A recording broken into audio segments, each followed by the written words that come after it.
soon discerned something amiss. Although the black-headed eagles had been struck, they showed no inclination to evade. On the contrary, they dived with increased ferocity, and Mo noted that beneath their talons, they appeared to be carrying something. He had never witnessed the scene of mermaids intimidating the ebony heavy cavalry, for by the time he had exited the camp, the ebony cavalry had already become Lu Yu's summoned beasts. Moreover, the cowardly commander of the Ebony Legion had evidently failed to inform Mo about the mermaids. This directly resulted in Mo realizing the presence of Shiri, Tianlu, and the other mermaids only after the black-headed eagles had reached their designated positions. Mo's expression darkened once more, even more so than before. Mermaids? How could he not recognize them? No wonder the Ebony Legion had fallen so swiftly. 50 descending mermaids constituted a lethal blow to any legion caught unprepared. All archers and mages immediately concentrated their firepower to eliminate these mermaids. Mo disregarded the black-headed eagles overhead. Once the bombs were set to drop, the transport aircraft had become inconsequential. A multitude of arrows and spells of various colors ascended into the sky, reminiscent of fireworks during the spring festival. Mo's response was indeed far superior to that of the Ebony forces. Before the mermaids even touched down, attacks had already begun to rain upon them. Mo felt a slight easing of tension. Level 20 to 30 mermaids could be swiftly dispatched with a single arrow strike. However, the instantaneous elimination he envisioned failed to materialize. The dual defensive enhancement brought forth by the Heart's devotees enabled the mermaids to survive. The mermaids, untouched by demise, emitted a soul-shattering howl immediately upon being attacked. 50 mermaids, perfectly aligned, encompassed the soldiers of the Modu Legion. In an instant, all the spectral warriors within the encampment bowed to the ground, their hands clasped over their ears. Even Modu was no exception. Leaning on his spear with one hand while bracing himself against the earth with the other, he struggled to remain upright. He had previously endured the agony of a soul howl. While it was excruciating, it was bearable. Yet he never anticipated that the combined soul howls of 50 mermaids would push the pain to the limits of human endurance. Not far away, Lu Yu's cavalry had charged to the barbed wire, but Modu found himself too preoccupied to concern himself with the cavalry of Qingjiu. He had to eliminate the mermaids first. Fortunately, the barbed wire could provide a temporary barrier against them. Enduring the torment, Modu thrust his spear and dispatched the mermaid named Tianlu that fell beside him. Then, raising his spear, he unleashed his skill, Ethereal Guardian. This was one of the betrothal gifts from the Wu family, a wide-ranging support skill capable of alleviating negative statuses. As the shield of the Mo family, this skill was naturally entrusted to Modu. A faint halo of white light emerged from the bodies of the spectral warriors, though their souls remained in agony.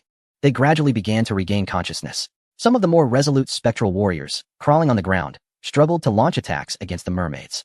The mermaids let out their most ferocious howls before being drawn back into Lu Yu's summoning space. With the soul howls dissipated, the souls ceased their tremors. Yet the lingering pain persisted. Modu was the first to break free from this torment, channeling the power of the ethereal realm to restore the warriors' states. From the moment the mermaids descended to their demise, little time had passed. The cavalry of Qingjiu had only managed to breach the first layer of the barbed wire. The advantage still lay with them. Modu stood up and approached the edge of the encampment, his eyes widening in disbelief.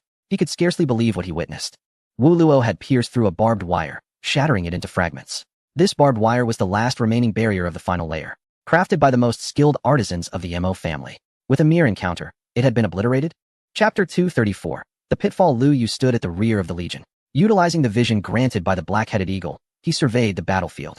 As he anticipated, everything unfolded according to his envisioned scenario. The mermaids held the enemy in a firm control for 2 minutes, while Wu Luo led the heavy cavalry to breach the barbed wire defense.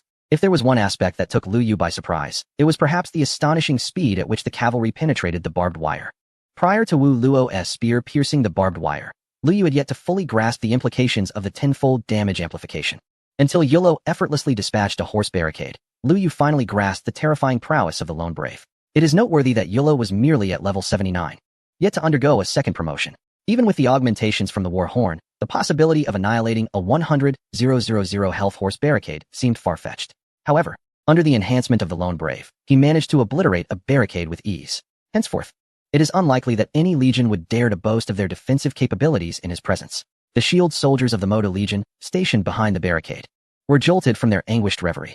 But as they opened their eyes, they were met with a flurry of horse legs, swiftly followed by the advancing pikes. With the barricade removed, the cavalry became a veritable meat grinder on the battlefield. Even the shield soldiers, renowned for their defense, found themselves trampled beneath iron hooves. Modu had come to the grim realization that the encampment could not be held at all costs. Block all the gaps in the camp. Mages and archers. Unleash indiscriminate attacks on the outside. The Legion commander barked, "There are still our shield soldiers outside, many of whom are not players. Did you not hear my orders? Seal off the exits and engage in indiscriminate attacks. Modu's spear glimmered with bloodlust. Anyone who dared utter another word would face military justice at his hands. The soldiers within the camp fell silent, immediately springing into action. All entrances and exits were barricaded with logs and stones to ensure the cavalry could not breach. Arrows and magical assaults rained down, striking the battlefield where cavalry and shield soldiers clashed. Outside the encampment, chaos quickly erupted into a raging inferno. There was no longer any need for slowdown skills, as the enemy cavalry had already surged past the encampment. Slowing down held no significance. Only efficient output remained the best course of action. The battlefield was filled with anguished cries. Vast beams of light soared towards Lu Yu's summoning space. While there were shield soldiers of the Modu Legion, the majority consisted of Lu Yu's cavalry. For the slain shield soldiers did not ascend to the summoning space, but rather to the revival spring of the main city. Lu Yu observed the inferno below, his eyes narrowing. This Modu was not only cautious but also possessed a ruthless heart. The sole silver lining was that the shield soldiers entangled with the cavalry were swiftly annihilated. Yolo reorganized the troops. Despite the tumultuous skirmish, 2,000 heavy cavalry had perished. Yet, driven by their loyalty to Lu Yu, they feared death not. Moreover, they were not mere projections and would not truly perish. Yolo wielded his spear with grace, leading the cavalry toward the encampment once more. With the horse barricades and shield soldiers removed, only a surrounding wall made of stone and timber remained. The wall stood barely taller than a man, easily surmountable by the cavalry with a single leap. However, Yolo did not intend to leap over the wall. He aimed to lead the cavalry in toppling it entirely, clearing a path for the legion behind him. Within the walls, the assault of archers and mages persisted. Yet the damage inflicted was far less than anticipated. As Uluo drew closer to the wall, the cold gleam of his spear flickered ominously, the thrust, skill primed, and ready. Just as he was about to unleash the spear, an unexpected sensation of weightlessness enveloped him. Instantly, his body pitched forward, the force of inertia flinging him from his mount, crashing violently against the wall. This scene unfolded almost simultaneously across the expanse outside the wall, where hundreds of cavalrymen were unceremoniously thrown from their horses, with those behind unable to halt in time, tumbling into the deep pit.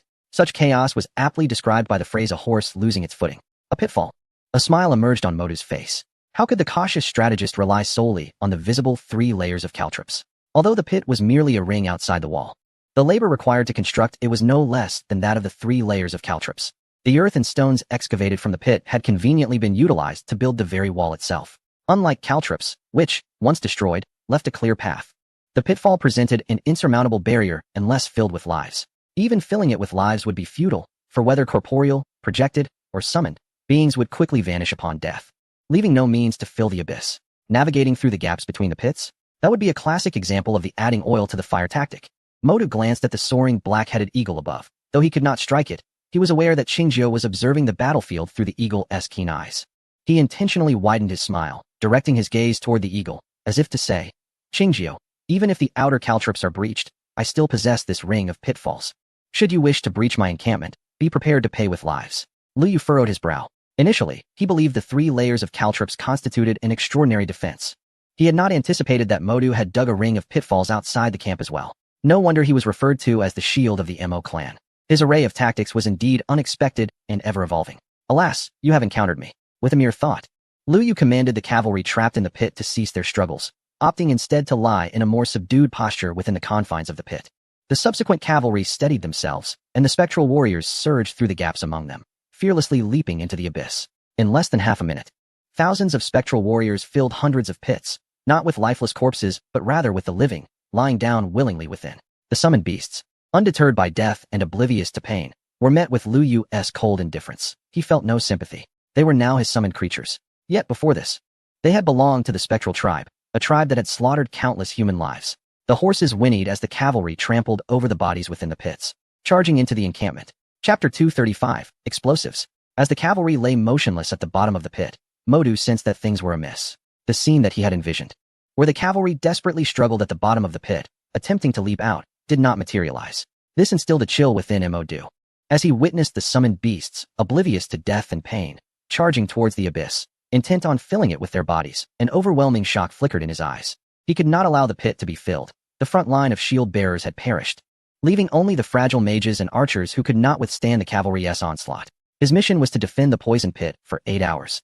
And yet less than 6 had passed, while their output had already reached its limit. The Modu Legion had held nothing back from the very beginning, exerting their utmost power. Nevertheless, the pit continued to be filled. The various buffs stacked on the summoned beasts were so high that the Mo-Du Legion's damage output could not inflict any effective harm. Now, some pits had already been filled, and the summoned beasts were charging into the camp. Gritting his teeth, Mo-Du realized that he could no longer wait. He turned to his deputy commander, who, sensing the gravity of the situation, exclaimed, "Commander, we truly must." There was no room for hesitation. If the walls were breached, there would be no retreat. The choice was clear, to suffer the loss of half or to face total annihilation. The deputy commander nodded solemnly. She raised her staff, and a line of fire erupted forth, not directed at the summoned beasts, but weaving through the walls. Upon witnessing this line of fire, the Mo-Du Legion, relying on their defensive fortifications, turned and fled without a moment's pause. Liu Yu watched the Mo-Du Legion's panicked retreat. A wave of confusion washing over him. They were retreating? Surely not. They had pledged to be the shield of the Mo family. And while the advantage lay wholly with him, Mo-Du could very well continue to fight behind the walls. The cavalry that had surged in were but a few, and the pits required continuous filling. As long as they held the walls, it would not cost them tens of thousands to defend the camp. There was still hope. Why was the Mo-Du Legion fleeing so disgracefully? Liu Yu could sense that the enemy must have some cunning scheme, yet he could not ascertain what it was. The summoned beasts were still on the charge. Zhen Fugui and Wu Ti, the two commanders, had already observed the retreat of the Mo-Du Legion. Zhen Fugui, accustomed to seeing his enemies scatter before him, wasted no time in commanding his troops to pursue. Only Wu Ti, who had recently joined, felt a vague sense of unease. But he could discern nothing amiss in the unfolding battle. The enemy's barricades and pits had been neutralized, the frontline warriors lay dead, leaving fewer than 10,000 ranged units and support behind. Their walls were now perilously close to collapse. Retreat seemed a rational response. Wu Ti hesitated for a moment, but ultimately chose to proceed cautiously. The Wu had fallen into the trap and perished in battle, leaving the remaining 3,000 cavalry under the command of Wu Ti. He ordered the cavalry to rest while the Yumo Legion, led by Zhen Fugui's mixed brigade, continued the pursuit. If the enemy had no ulterior motives, it would be best. However, if they did, the preserved 3,000 heavy cavalry could still have the opportunity to obliterate the remnants of the opposing forces. Liu Yu observed Zhen Fugui and Wu Ti's deployment closely but refrained from intervening. Although he was using the vision of the black-headed eagle to survey the battlefield, it could not compare to the direct command of the front lines. Moreover, he did not believe that the enemy still possessed any trump cards. Even if they did, it would result in mutual destruction. Zhen Fugui led the charge, with summoned beasts surging towards the walls like a tidal wave.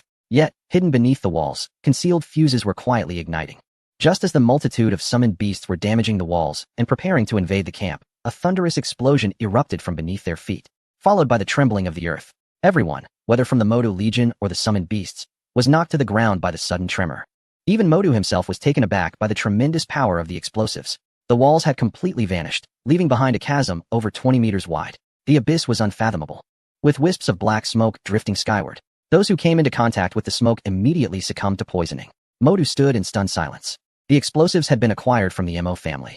Such materials, even with the racial barriers lifted, the dwarves would scarcely be willing to sell. But who could blame them after they had slaughtered the dwarves of the Wanjin mountain clan? These explosives constituted half of the total quantity initially confiscated. Mo-Du had conducted experiments and knew of their immense power. Initially, he did not intend to use them for the defense of the poison pit. However, after witnessing the annihilation of his 2,000 cavalry and learning that the enemy was Qingjiu, he decided to deploy all his remaining explosives and have them buried at the periphery. The explosives were limited, sufficient only to cover one side of the walls. So Mo-Du commanded that they be buried directly facing Qingjiu. Below this location lay the edge of the poison pit. Liu Yu watched in horror as thousands of his summoned beasts were reduced to ashes. A torrent of beams surged toward Liu Yu, intertwining to form a radiant curtain.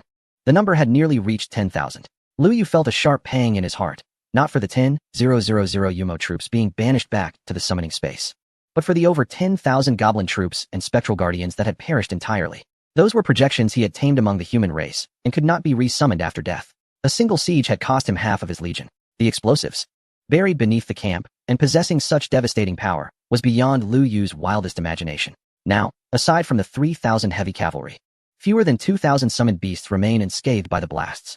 Most of them are the spectral warriors of the Ebony Legion. It was only due to Wu Ti's slight delay that they were spared from total annihilation. However, the tendrils of dark mist rising from the ground have rendered their situation quite dire. Under the influence of the miasma, their vitality is steadily diminishing. Though not as terrifying as the Death River or the ethereal poison, it has nonetheless left them disoriented and unsteady. In the distance, Mo-Du has regrouped his remaining forces. The recent explosion has decimated his ranks by more than half, leaving him with fewer than 4,000 ranged attackers. Regaining consciousness from the shock of the explosion, They immediately unleashed their abilities upon the opposing spectral warriors. The already dazed spectral warriors, struck by these skills, became even more bewildered. Lu Yufei arrived swiftly, gesturing with one hand to withdraw the 2,000 spectral warriors back into the summoning space. He gazed intently at Mo Du across the ravine, his face a mask of murderous intent. This was the most frustrating battle he had faced since leaving the human realm.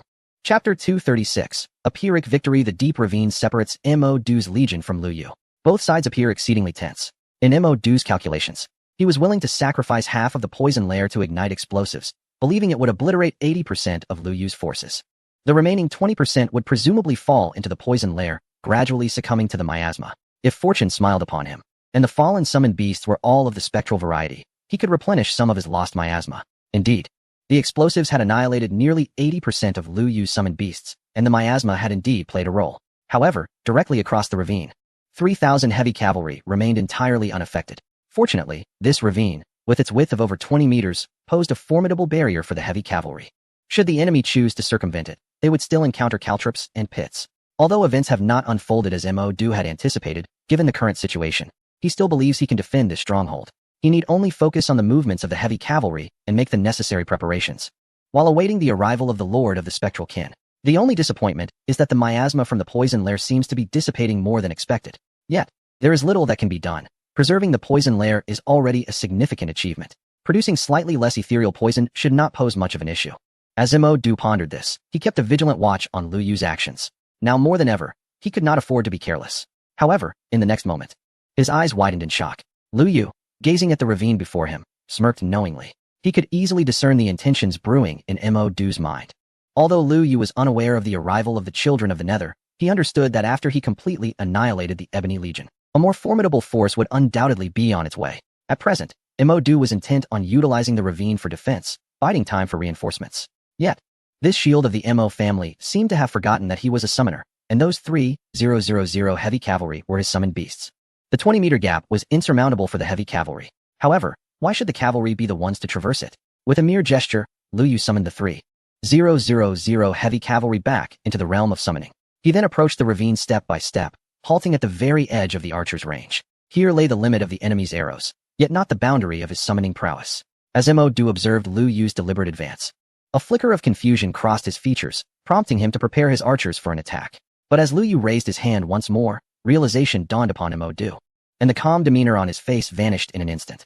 Form a defensive formation, he bellowed. Yet, within Mo Du's ranks, only a scant 3,000 fragile output units remained, with the sole warrior capable of absorbing damage being Mo Du himself. Moreover, there were no fortifications within the camp to rely upon for defense. In the midst of Mo Du's terror-stricken gaze, Lu Yu lifted his hand, and thousands of beams radiated forth, descending upon the Mo Legion. The 3,000 heavy cavalry thus crossed the ravine, emerging amidst Mo Du's forces. Lu Yu had previously likened the mages and archers caught at close quarters to young maidens, freshly bathed and reclining in bed. Their only recourse was to await their ravishment, silently praying for mercy from their assailants. As the heavy cavalry breached the remnants of Mo Du's legion, the proximity and congestion rendered a charge unnecessary. Indeed, a charge was intended to shorten the distance to the enemy, yet now, the foe lay directly beneath their iron hooves. The clarion call of war resonated through the air, heralding the onset of slaughter. The heavy cavalry swung their weapons, cleaving into the surrounding frail units. In an instant, the battlefield erupted into chaos, filled with the anguished cries of the dying. The archers and mages attempted to mount a counterattack, but their spells were thwarted before they could be unleashed. Abruptly interrupted by the pounding hooves, Lu Yu had once relied on skillful interruptions to vanquish the shallow water crocodile king in the novice village. The essence of skill interruption lies in breaking the caster's balance, rendering their spells ineffective. Yet, beneath the trampling hooves, the disruption transcended mere imbalance. Those who dared to approach and listen could hear not only the cacophony of battle cries and wails, but also the sickening crunch of bones beneath the relentless pounding of hooves. Mo Du clenched his teeth in frustration. He yearned to halt the heavy cavalry, yet even as an 80-level second-tier warrior, he found himself incapable of standing against 3,000 heavy cavalry alone. His gaze shifted towards Lu Yu. Now, the only opportunity lies in eliminating the summoner of Sake. Mo Du understood that even if Sake were to perish, these summoned beasts would not vanish. They would persist in battle. However, what if? This is not the realm of humanity. The racial barrier has not yet dissipated, and perhaps if Lu Yu were to be slain and returned to humanity, these summoned beasts would also be unable to exist within the realm of the Nether clan. As these thoughts raced through Mo Du's mind, he let out a mighty shout. forcefully stamping his foot on the ground, his body soaring high into the air as he leapt over a chasm of more than 20 meters, landing directly before Lu Yu.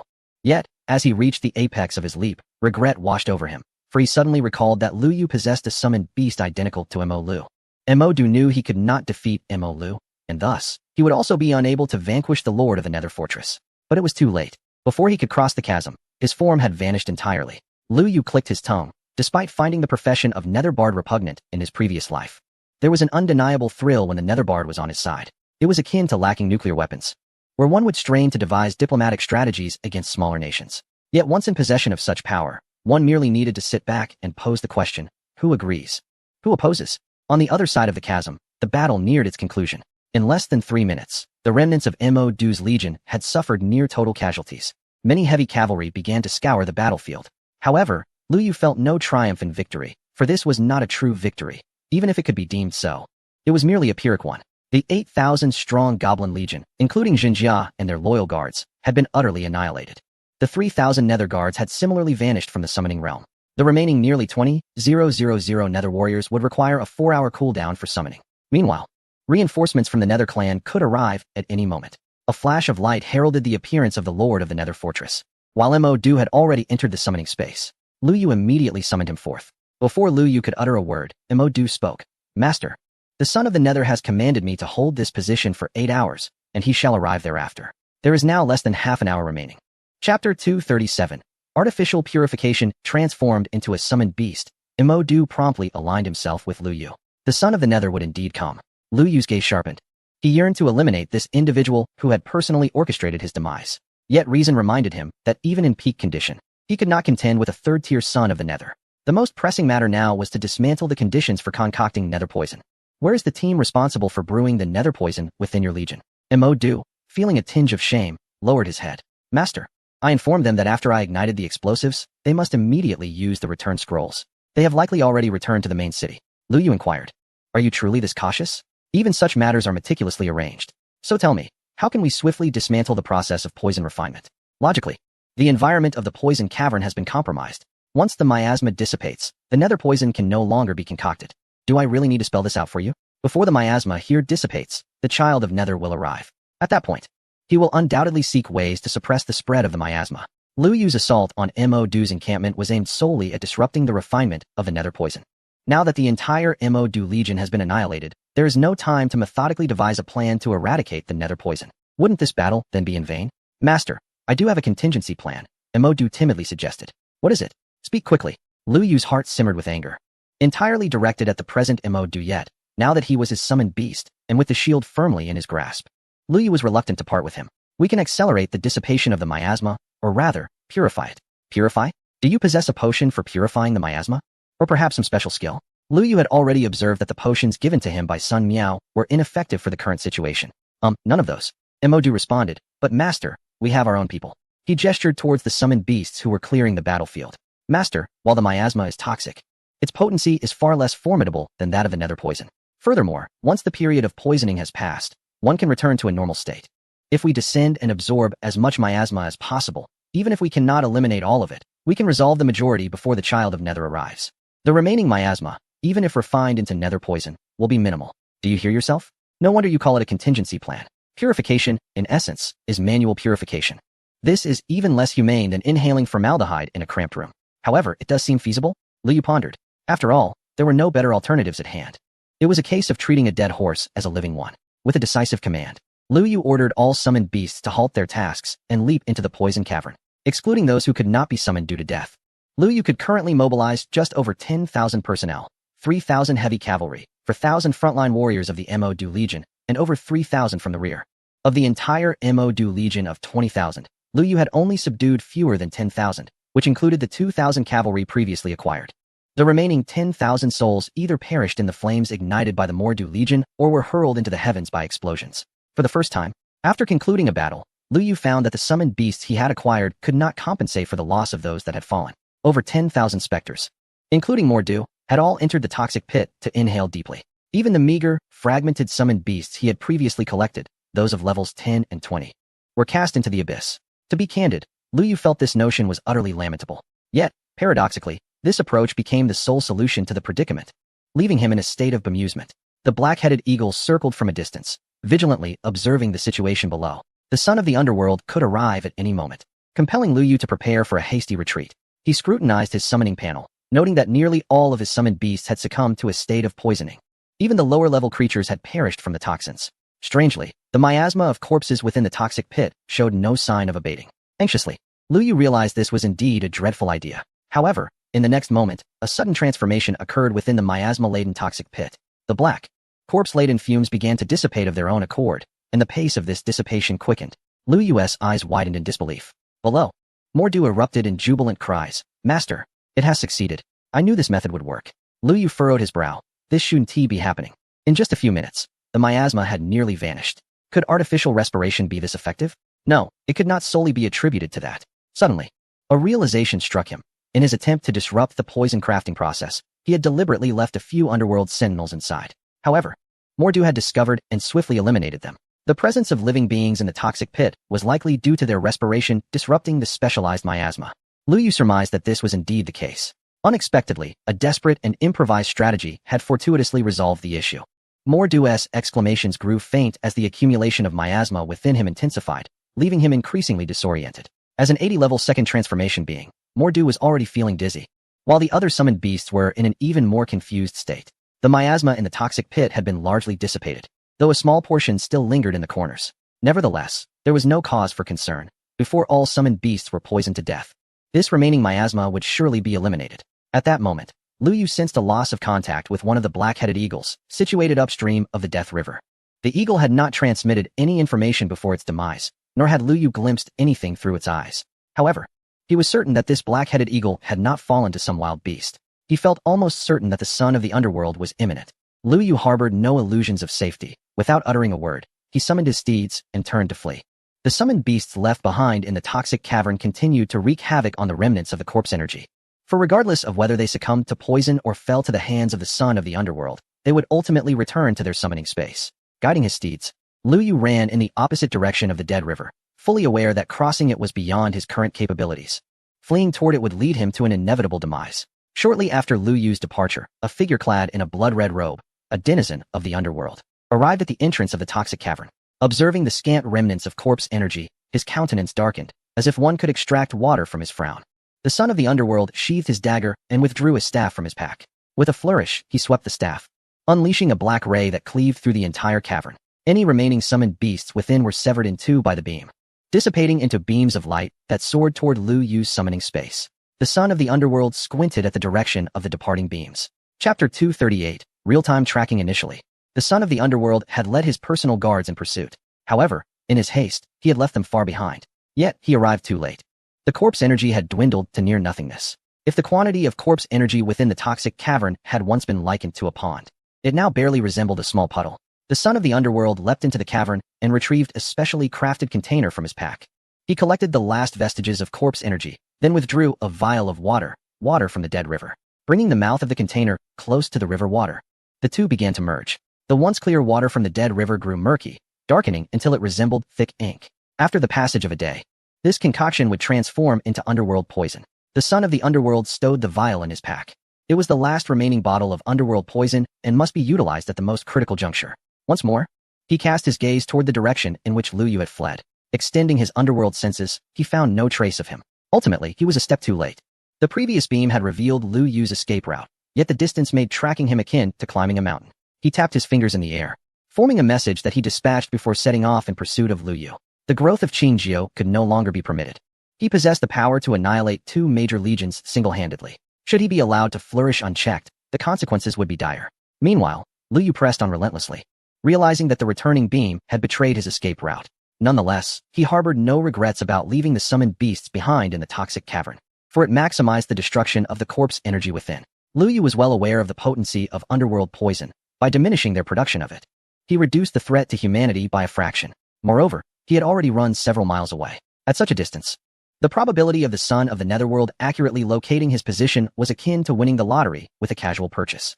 Just then, a voice suddenly reverberated through the air. Abyss announcement. Son of the netherworld speaking. Qingjio is fleeing towards the Shadow Zone. All clans must send personnel immediately to search for him. The Abyss announcement had been open to all, and anyone who could ascertain Qingjio's precise location. regardless of who they were, could directly announce it. WOC. Lu Yu swore under his breath. This son of the Netherworld truly dared to make such a move. With the announcement accessible to everyone, anyone who laid eyes on him could reveal their position in real time. In other words, one's location was nearly dynamically updated. The hierarchy within the Netherworld clan was rigid, since the son of the Netherworld had clarified the purpose of the forthcoming announcements. No one would dare to misuse it for other purposes. Lu Yu attempted to access the announcement feature and edit the information. The son of the Netherworld assassinated the Netherworld monarch, resulting in the monarch being gravely injured and in a state of slumber. He pressed send. The Abyss notification appeared. You do not have permission to make an announcement. The announcement failed to send.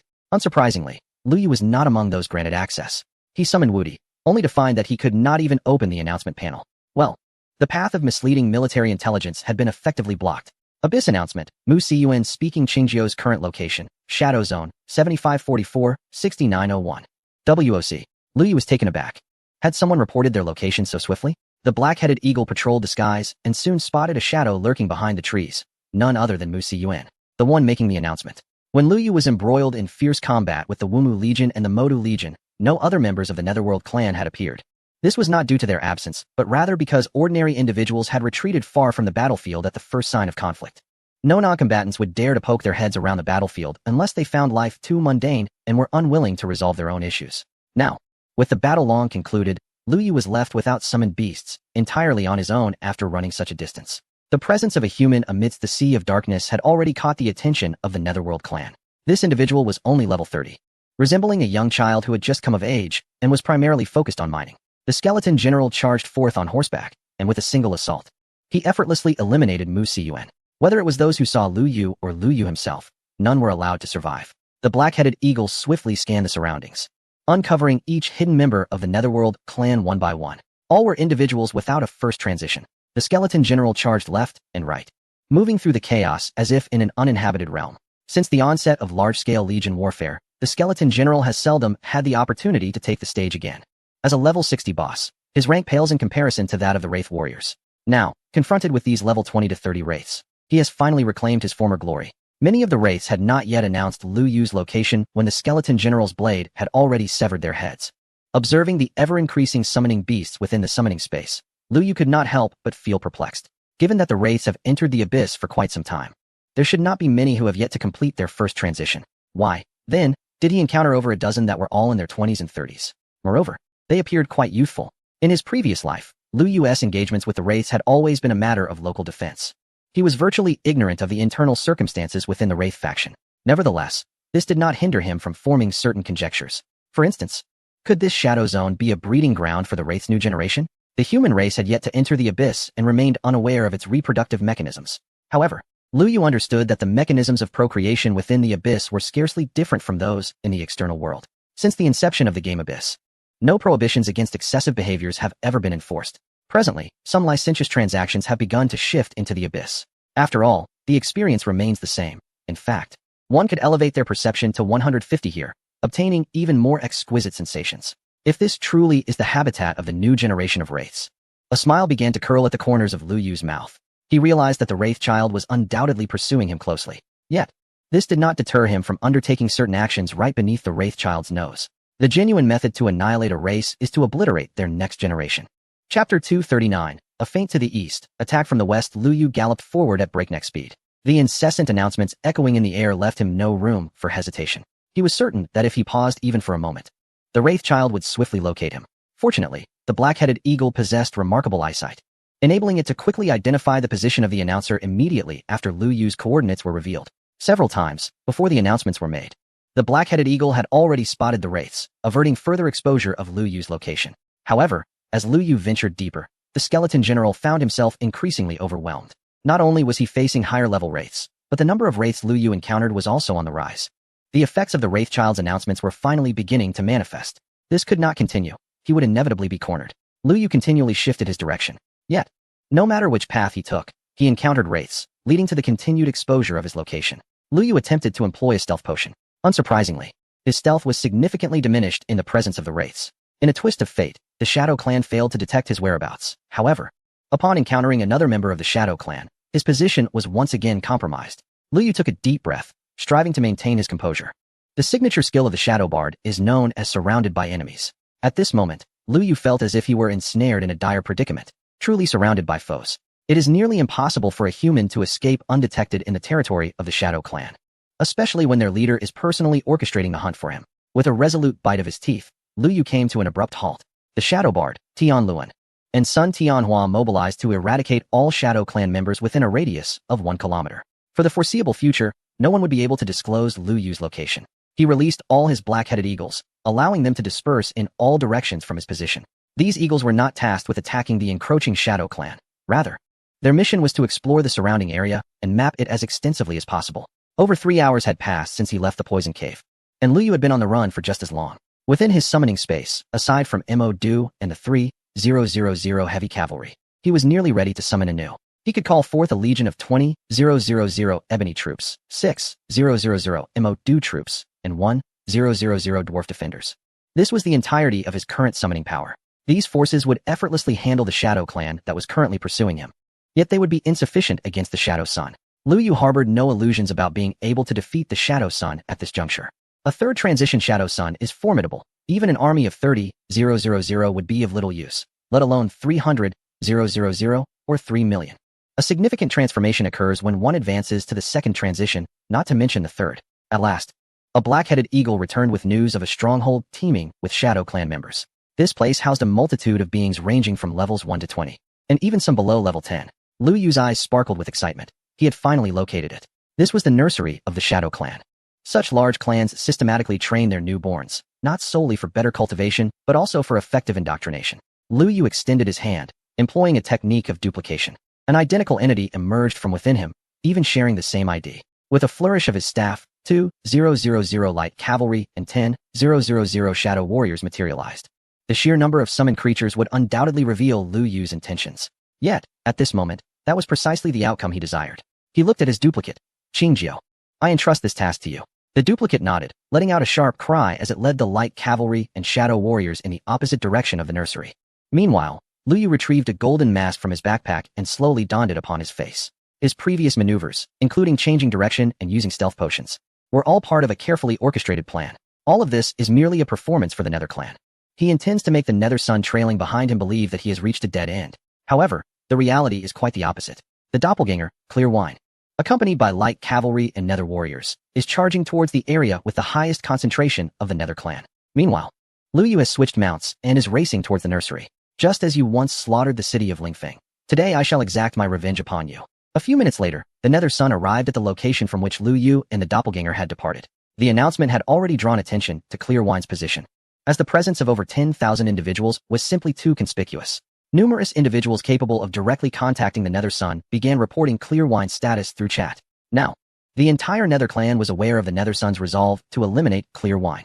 Those who could contribute during this process would undoubtedly share in the glory. Initially, there were no rewards mentioned in the announcement by the Nether Sun, but such matters were typically understood without need for elaboration. Yet now, as the coordinates echoed in the air and messages flooded in from his subordinates, the Nether Sun began to sense something amiss. He wondered why Lu Yu now seemed to be acting with a sense of desperation. With all his summoned beasts, he was recklessly charging through the encirclement, as if terrified that others might not discern his location. Although he anticipated that Clear Wine would ultimately find himself with no escape, it seemed far too early for him to be fighting for his life. The Nether Sun ceased his hurried pursuit based on the announced coordinates and instead stood still, deep in contemplation. The one wreaking havoc with summoned beasts must indeed be Clear Wine. His ID could not be faked. However, he had just released a multitude of black-headed eagles into the surroundings, seemingly searching for something. Was he attempting to locate the area where he was most encircled? That seemed implausible. How could someone capable of annihilating 2 legions of the Nether Clan possibly seek out their own demise? If not seeking death, then what was he after? The Nether Sun opened his map. While Lu Yu's location within the Nether Clan's territory remained shrouded in darkness, the Nether Sun, as one of the current leaders of the entire Nether Clan, possessed an exceedingly detailed map. Soon, his gaze settled upon a nursery built against the mountainside. This nursery was constructed under the direct auspices of the Nether Hall, housing young children selected from forces outside of the 4 prominent families. These children would one day become direct assets of the Nether Hall. Suddenly, a pang of anxiety gripped the Nether Sun. He had an unsettling premonition that the true Clear Wine was not confronting the Nether Clan head-on.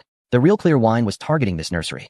This feeling is devoid of any tangible basis, for the current objectives are unmistakably clear regarding the position of the spirit rice. Yet, when this sensation arises, the Son of the Nether cannot suppress it, as it is indeed a facet of his Nether perception. After much contemplation, he hastens directly to the nursery. Chapter 240. Talent Lu Yu is confident that his feigned retreat will undoubtedly capture the attention of the majority of the pursuers. However, he remains uncertain whether the most crucial individual, the one posing the greatest threat, would also be lured away. Thus, despite having previously orchestrated a series of strategic arrangements, Lu Yu is racing against time. One must never underestimate the son of the Nether. The black-headed eagle leads the way from above, and through its keen vision, Lu Yu can already discern the cave constructed amidst the distant mountains. The Nether race thrives in darkness, with their dwellings predominantly situated underground or nestled within the mountains. This nursery is no exception, built within a continuous range of hills. Although referred to as a nursery, the inhabitants of this place are generally around 18 or 19 years of age.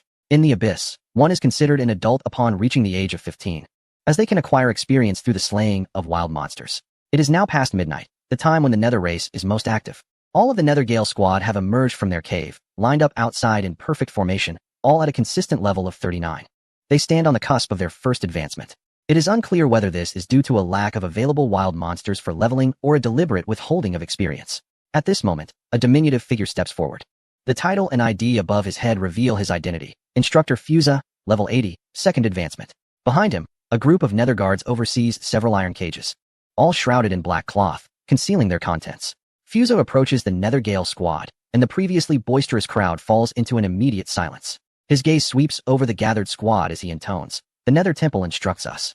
The Nethergale squad promptly echo his words. "Our lives stem from the Nether Temple. Our souls belong to the Nether Temple. We are the sharpest sword of the Son of the Nether, the most resilient shield of the Nether Temple. We await the summons of the Nether Temple. We anticipate the commands of the Son of the Nether. Even in the face of death, we remain unafraid. Even at the cost of our lives, we march forward with unwavering resolve. For the Son of the Nether shall remember our sacrifices. For the Nether Temple shall proclaim our glory. For the Nether, we shall eradicate the human race and unify the abyss." The fervent oath reverberates through the realm, and Lu Yu hears it with utmost clarity. These individuals have received education and training here from a young age, or perhaps one could say indoctrination. The oaths they utter are no longer mere words. They are deeply etched in their hearts. Vasa nodded in satisfaction. "Excellent, I am truly gratified. Today marks the day of your official transition. In 3 hours, before the sun rises, the mentors from the temple will arrive. Like myself, they have undergone their second transformation, yet their prowess far surpasses mine. Soon, you will be subjected to their assessment, which will ultimately determine your vocational direction. Regardless of the path you choose, you shall be the pride of the temple and the pride of the Lord of the Nether. Yes, we shall offer everything for the Lord of the Nether. Now, let us commence your training, which will also be your final session in the training facility." Vasa nodded and waved his hand. The Nether Guardian squad unveiled the black cloth covering the iron cage. Inside stood individuals, bare-chested. All of them were level 40, having completed their first transition, warriors, mages, and archers alike. Today's training is practical combat. These are individuals I have captured from various maps. They have all completed their first transition, and what you must do is slay them using your own strength. Report to Lord Vasa. I have a question. Speak. Are these beings truly human, or merely projections of humanity? Upon this inquiry, many members of the Nethergale squad immediately turned their gazes towards Vasa, their eyes brimming with anticipation for an answer that was all too evident. Vasa slightly shook his head. "Due to certain issues, we could not capture true humans. These are merely projections. Report to Lord Vasa. Is this because of the human known as Qingjiu?" Vasa remained silent, but his silence served as an affirmation. The members of the Nethergale squad were instantly filled with indignation. "I knew it. It must be because of Qingjiu that we cannot allow the blood of true humans to commemorate our transition ceremony. The Lord of the Nether has long since issued a kill order on Qingjiu. Just now, the Lord of the Nether announced that Qingjiu is fleeing towards the Shadow region. Isn't that right where we are? Could he possibly come here? It would be even better. We could use him to celebrate our transition. Indeed, he has merely just undergone his first transition. With so many of us, we can easily take him down." Silence. Vasa's icy voice rang out, and an immediate hush fell over the crowd. "Listen to yourselves. Have you forgotten the 7th rule I taught you? Recite it to me." All heads bowed in unison. Never underestimate your enemy, and never overestimate your own abilities. Humph. Fusa let out a cold snort, relieved that they still remembered, but was dismayed to realize that what he had imparted to them was merely being recited without comprehension. The U family's Ebony Legion, the Mo family's Mo-Du Legion, our Yomi clan's regular army, consisting of 40,000 main forces, has been entirely annihilated by Qingjiu. These 40,000 individuals, with an average level reaching 65, included several formidable second transformation warriors. Are they not far superior to your mere few thousand who have yet to complete even the first transformation? I acknowledge your fervent desire to pledge allegiance to the son of Yomi, yet I implore you not to succumb to blind arrogance. The son of Yomi has devoted over a decade, expending countless resources to nurture you. not for you to recklessly seek your own demise. Fuse's barrage of words filled these individuals with profound shame, compelling them to lower their heads even further. Lu Yu observed this scene unfold before him, his heart stirred by tumultuous waves. From the earlier oath, he had initially presumed these were mindless pawns, bred for battle. However, upon hearing Fuse's admonitions, it became evident that the aim was to cultivate them into true talents, individuals who would remain loyal solely to the Yomiai Palace and the son of Yomiai, while harboring a profound animosity towards humanity. If left to mature unchecked, humanity would face grave peril. Thankfully, he had arrived. Chapter 241, Suicide in Truth. Lu Yu wished they could complete their first transformation before he resolved their fate. The professions these individuals would assume were certainly not ordinary, at the very least. They would be powerful hidden classes. Regrettably, time was not on his side. He could not afford to wait 3 hours here. Fusa released the humans one by one, and the Yomiai Gale team quickly found their respective targets, just as they prepared to slay the humans before them to gain experience and elevate themselves to level 40. A sharp shriek pierced the air. Immediately thereafter, the thunderous sound of iron hooves echoed nearby. It seemed to be cavalry, Yu family's cavalry. What business do the cavalry have here? Could it be that the esteemed one who assists us in our promotions has arrived? Fool, those are not the Yu family's cavalry. Their names are in red. They are Qing Jio's summoned beasts. What shall we do? Fight back? No, we must retreat. We cannot contend with Qing Jio. Engaging now would be akin to courting death. Fuse's earlier reprimand proved effective, and soon everyone reached a consensus to withdraw. However, they awaited Fuse's instructor's opinion. Fuse's expression had grown exceedingly grave. His greatest fear had materialized. Qing Jio had indeed found this place. Yet, had it not been stated that Qing Jio was surrounded and fighting desperately against the encircling forces? Had he known earlier that Qing Jio was headed here, he would have organized the retreat. He could not allow Qing Jio to slay these precious individuals he had worked so hard to cultivate. Without delay, Fusa issued an announcement. Then he shouted, "Everyone, retreat according to Plan 3. As soon as Veza's command echoed, the 3,000 Phantom Gale troops promptly divided into several groups, each retreating in different directions, leaving behind a mere contingent of 500 to impede Lu Yu's summoned beasts. Veza was acutely aware that this motley crew was hardly sufficient to withstand any serious confrontation. Nonetheless, it was imperative that someone remain to obstruct the cavalry's advance. Otherwise, despite the scattered retreat, the cavalry would inevitably close in on them. Lu Yu observed the well-trained unit below. It took a mere 5 seconds from Veza's order for them to organize their escape. Even if Lu Yu commanded his summoned beasts, they would respond at a similar pace, a testament to their unwavering loyalty. The rapid reaction of these soldiers only intensified Lu Yu's resolve to ensure their elimination. Yet, he was perplexed as to why they had not employed return scrolls. At this distance, they certainly had ample time to escape using such means. However, since they had chosen not to utilize the scrolls, Lu Yu was more than willing to pursue them further. Through the vantage point of the black-headed eagle, the retreat of the Phantom Gale troops was laid bare. How could 3,000 heavy cavalry be thwarted by a mere 500 who had yet to complete a single transformation? Lu Yu relayed the specifics of the Phantom Gale troops' flight to Uluo, the cavalry commander, who promptly reacted. The 3,000 heavy cavalry began to disperse, mirroring the formation of the Phantom Gale troops, with each unit pursuing its counterpart. Veza quickly noticed the summoned beast's response, his heart sinking. He had anticipated that the cavalry would not detect the retreat strategy at this distance. He believed at least 2,000 of the Phantom Gale troops could successfully escape. Yet, he had underestimated the clarity with which the black-headed eagle could observe their retreat route. Looking up, Veza spotted the soaring black-headed eagle, his eyes narrowing in realization. A flash of light signaled his disappearance alongside the eagle. Lu Yu was momentarily taken aback, discovering that he had unwittingly entered a dire predicament. Veza, it turned out, was also a phantom bard. The black-headed eagle, accustomed to soaring high above, remained untouchable to others, but the phantom bard could draw it into a space of isolation. As the black-headed eagle ascended, it endured 2 of Veza's spells before finally escaping the range of his attacks, albeit severely weakened. Veza, however, ceased his onslaught. His objective had merely been to prevent the black-headed eagle from relaying information to Lu Yu. With that goal accomplished, the fate of the black-headed eagle became inconsequential. Lu Yu smacked his lips, comprehending Fussa's intentions. Unfortunately for Fussa, he was unaware that, apart from a solitary black-headed eagle, there were dozens more lurking in the shadows. The retreat route of the Spectral Wind Brigade remained firmly within Lu Yu's control. Even though these individuals had adjusted their escape path multiple times, the cavalry could always pinpoint their location with precision. A group that had yet to complete their first transformation, how swift could they possibly be? Yulo led the heavy cavalry and had already caught up with the slowest squad. This little team realized that their chances of survival were slim. A man named Ding Yi halted, appearing to be the captain. Upon his stop, everyone followed suit. Everyone, we can no longer escape. Our unique trait prevents us from reincarnating in the spring water after death. Now, it is time for us to pledge our loyalty to the master of the spectral realm. As Ding Yi spoke, he drew his weapon, aiming the blade at the cavalry. Captain, are you out of your mind? Even aside from our unique trait, death means we cannot be reborn, others chimed in, drawing their own weapons. Ah, indeed, how unfortunate that we cannot take our own lives. So, my friends, let us slay those beside us. We cannot become the summoned beasts of Qingjiu, serving him like cattle. With that, everyone raised their weapons. But their targets were not the heavy cavalry, rather their own comrades. As Fusa exited the encircled space, he was met with the sight of the Spectral Wind Brigade committing mutual suicide, which pierced his heart with despair. He wished to intervene, but he was rendered powerless. Four figures stood before him. The Lord of the Spectral Fortress, Tianluan, Sun Tianhua, and Mo Du had effectively surrounded Fusa. Without a word, the four unleashed their full strength. Fusa had just announced Qingjiu's location, and Lu Yu understood that time was of the essence. He had to act swiftly.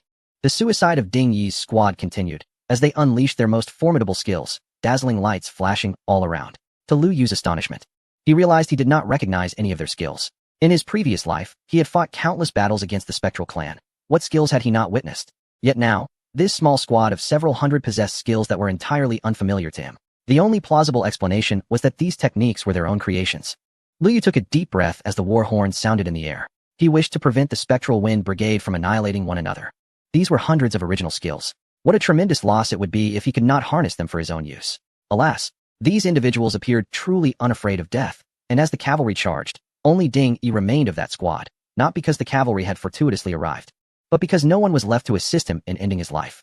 Chapter 242. The Spectral Steward. As the members of Team Ding Yi met their demise, expressions of fearlessness, pride, and a hint of reluctance adorned their faces. They regarded this death as a form of honor. Yet, Lu Yu felt nothing but disgust. Could these brainwashed individuals truly comprehend the essence of genuine honor? The cavalry did not relent upon seeing Ding Yi alone. Rather, they accelerated their charge. Lu Yu was determined not to let even these last few souls slip away. He intended to draw them into his summoning space and ascertain the purpose of their training.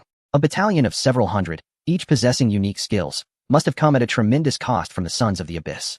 This unit undoubtedly bore a mission of great significance, coupled with an intense hatred towards humanity. The objective of their task was thus unmistakable.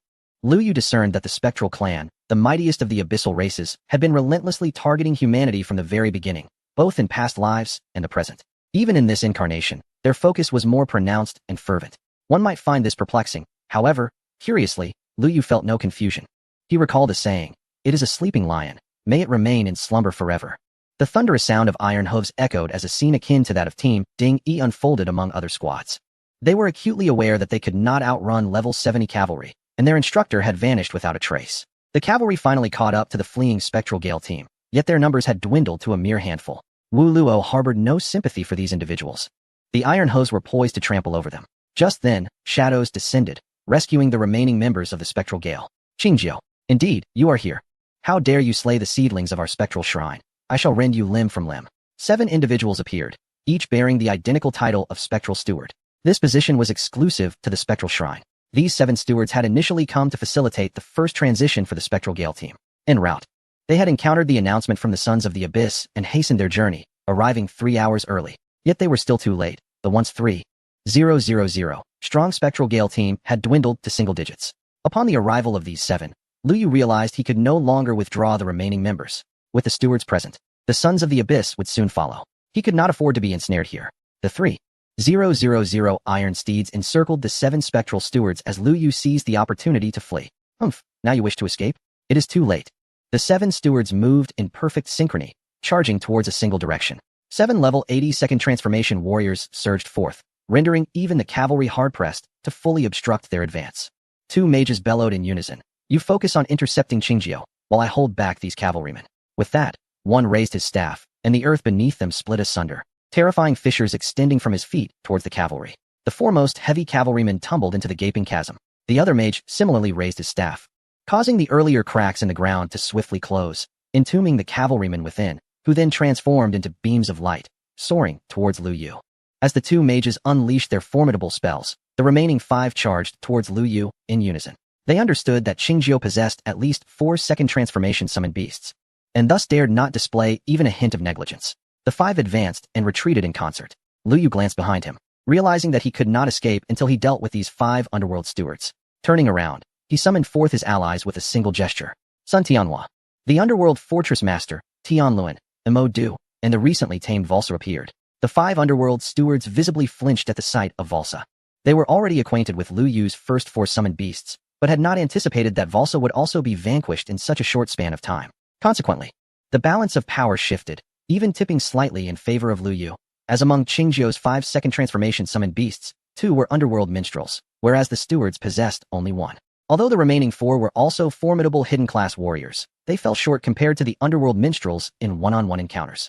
This disadvantage instilled a sense of trepidation among the 5, as a single misstep could see them transformed into summoned beasts under Lu Yu's command, just like their adversaries.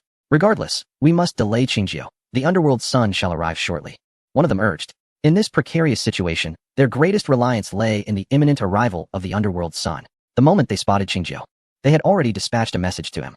They refrained from using the abyssal announcement, as the primary reason for the underworld sun's activation of the abyssal announcement was that ordinary members of the underworld could not send him chat messages. However, these 7 underworld stewards were different, being directly subordinate to the underworld sun while stationed in the underworld palace. They were naturally able to relay messages without resorting to the abyssal announcement. Moments ago, the underworld sun had replied, indicating he would arrive within a maximum of 5 minutes.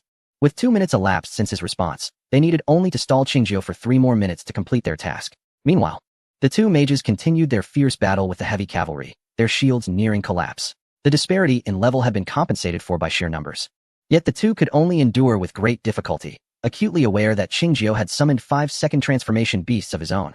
The 5 shadowy attendants confronting Lu Yu did not take the initiative to attack. They longed for the standoff to persist until the arrival of the Lord of Shadows. However, Lu Yu had no intention of granting them such an opportunity. In a flash, the engagement shifted from 5v5 to 3v3, and soon after, it became 2v2.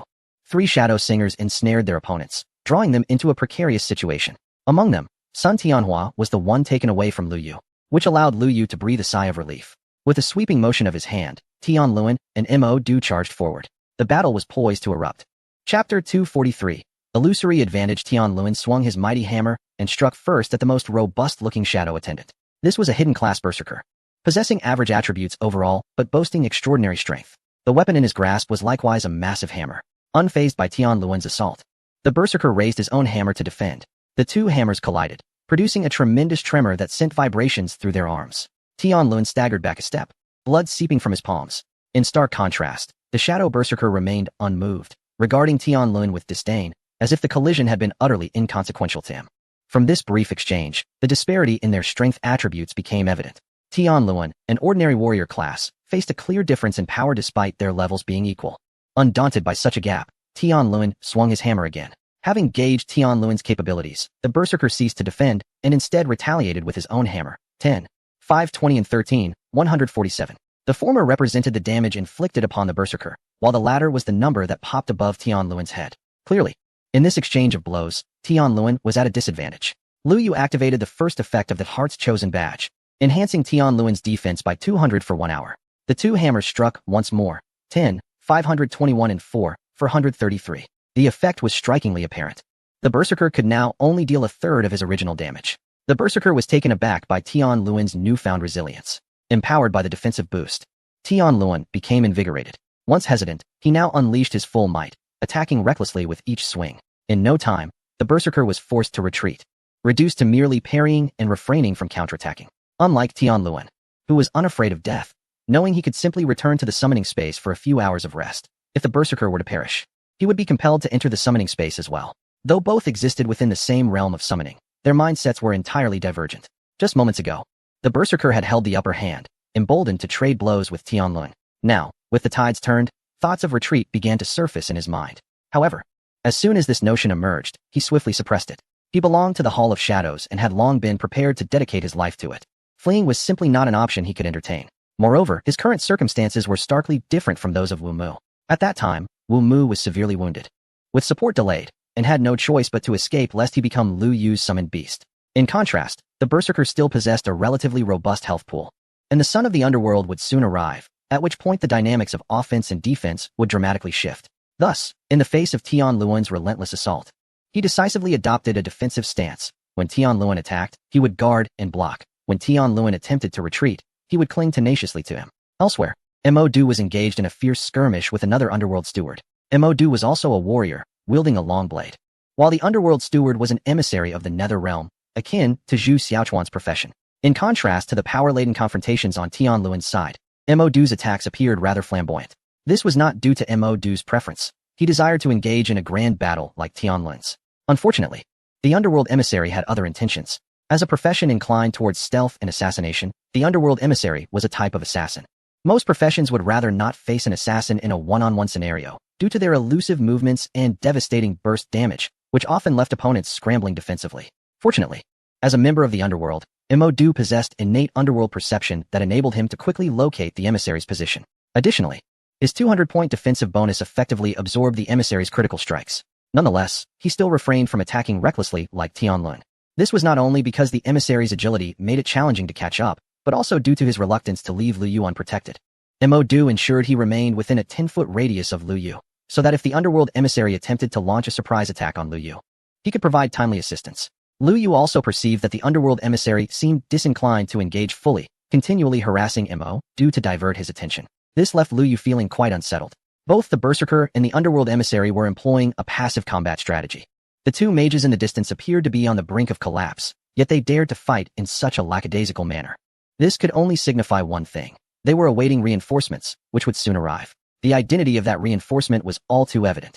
Taking a deep breath, Lu Yu prepared to abandon Tianluan and the others, turning to flee. However, just as he was about to change course, the berserker and the underworld emissary detected his intentions. These two underworld stewards had been closely monitoring Lu Yu's movements, as long as Lu Yu remained. They could continue to wear him down. Now, Lu Yu intends to flee, and they become reckless, willing to endure any assault to obstruct Lu Yu's escape. Most repugnant is the fact that two mages, entrenched among the cavalry, also cast their spells towards Lu Yu. He swiftly dismounted to evade, as two massive boulders crashed down upon his previous position, obliterating both horse and rider. The intent of these spectral stewards is unmistakable, by all means necessary. They aim to retain Qingzhou here. Until these spectral stewards are thoroughly dealt with, escape remains an impossibility. Thus, the only course of action is to eliminate these bothersome foes. Amidst flashes of light, 6 figures materialize.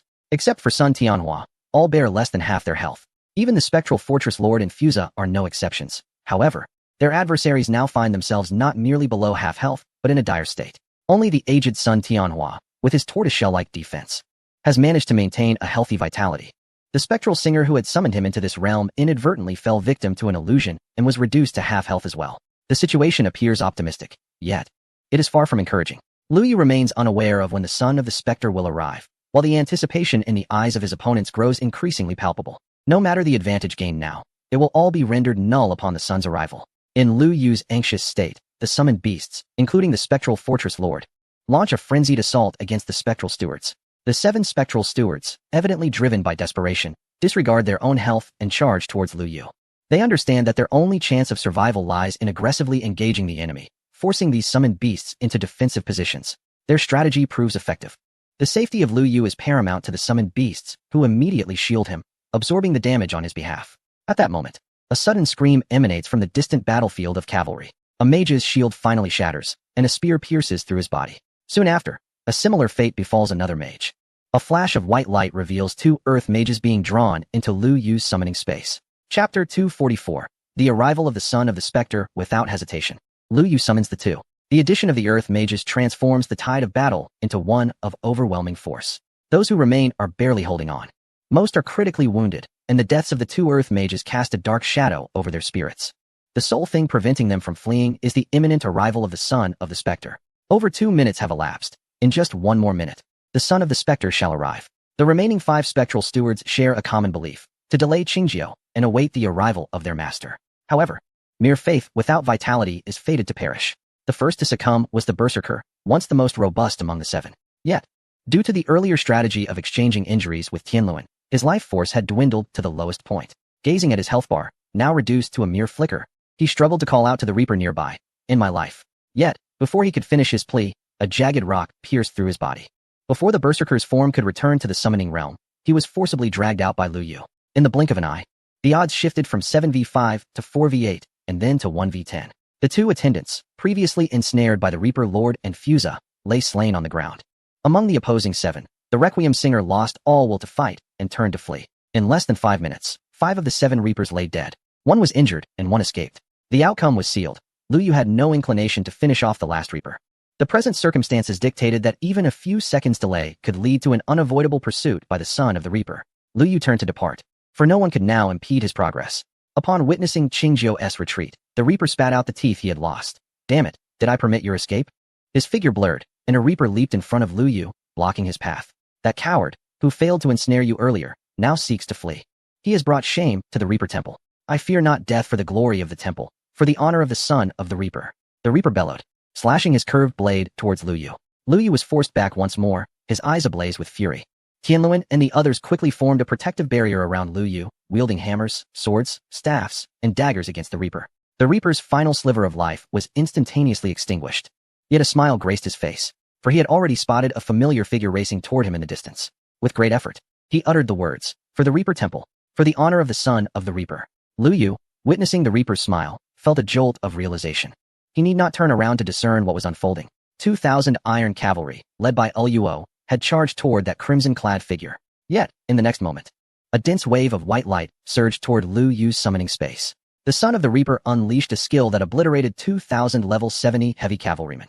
The entire cavalry corps was reduced to Luo alone. Without Lu Yu's command, Sun Tianhua and the other 11 stood resolutely behind him. "Kid, you must flee. We will hold them off." Lu Yu shook his head, turning to face the son of the Reaper. Though it may have been the first encounter for the son, Lu Yu had crossed paths with him countless times before. Thus, Lu Yu understood that escape was no longer an option. Since fleeing was futile, he resolved to confront the situation directly.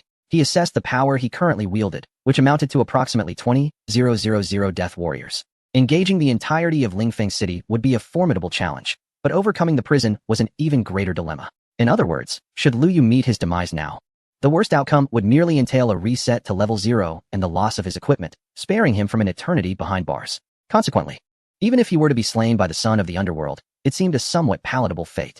Regrettably, this also meant that the reasons behind the underworld clan's concoction of the underworld poison and the ancient family ruins discovered by the son of the underworld would remain shrouded in mystery.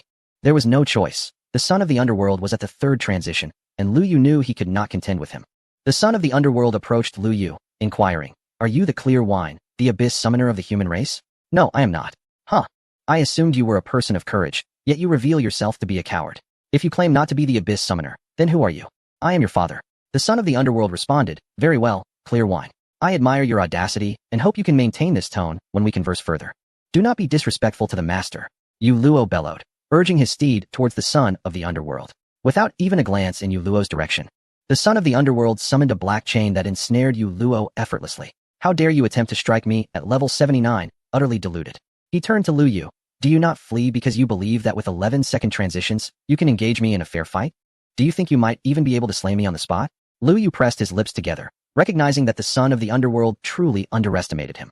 "Let me enlighten you. You are profoundly mistaken, and you have no comprehension of the chasm that separates us."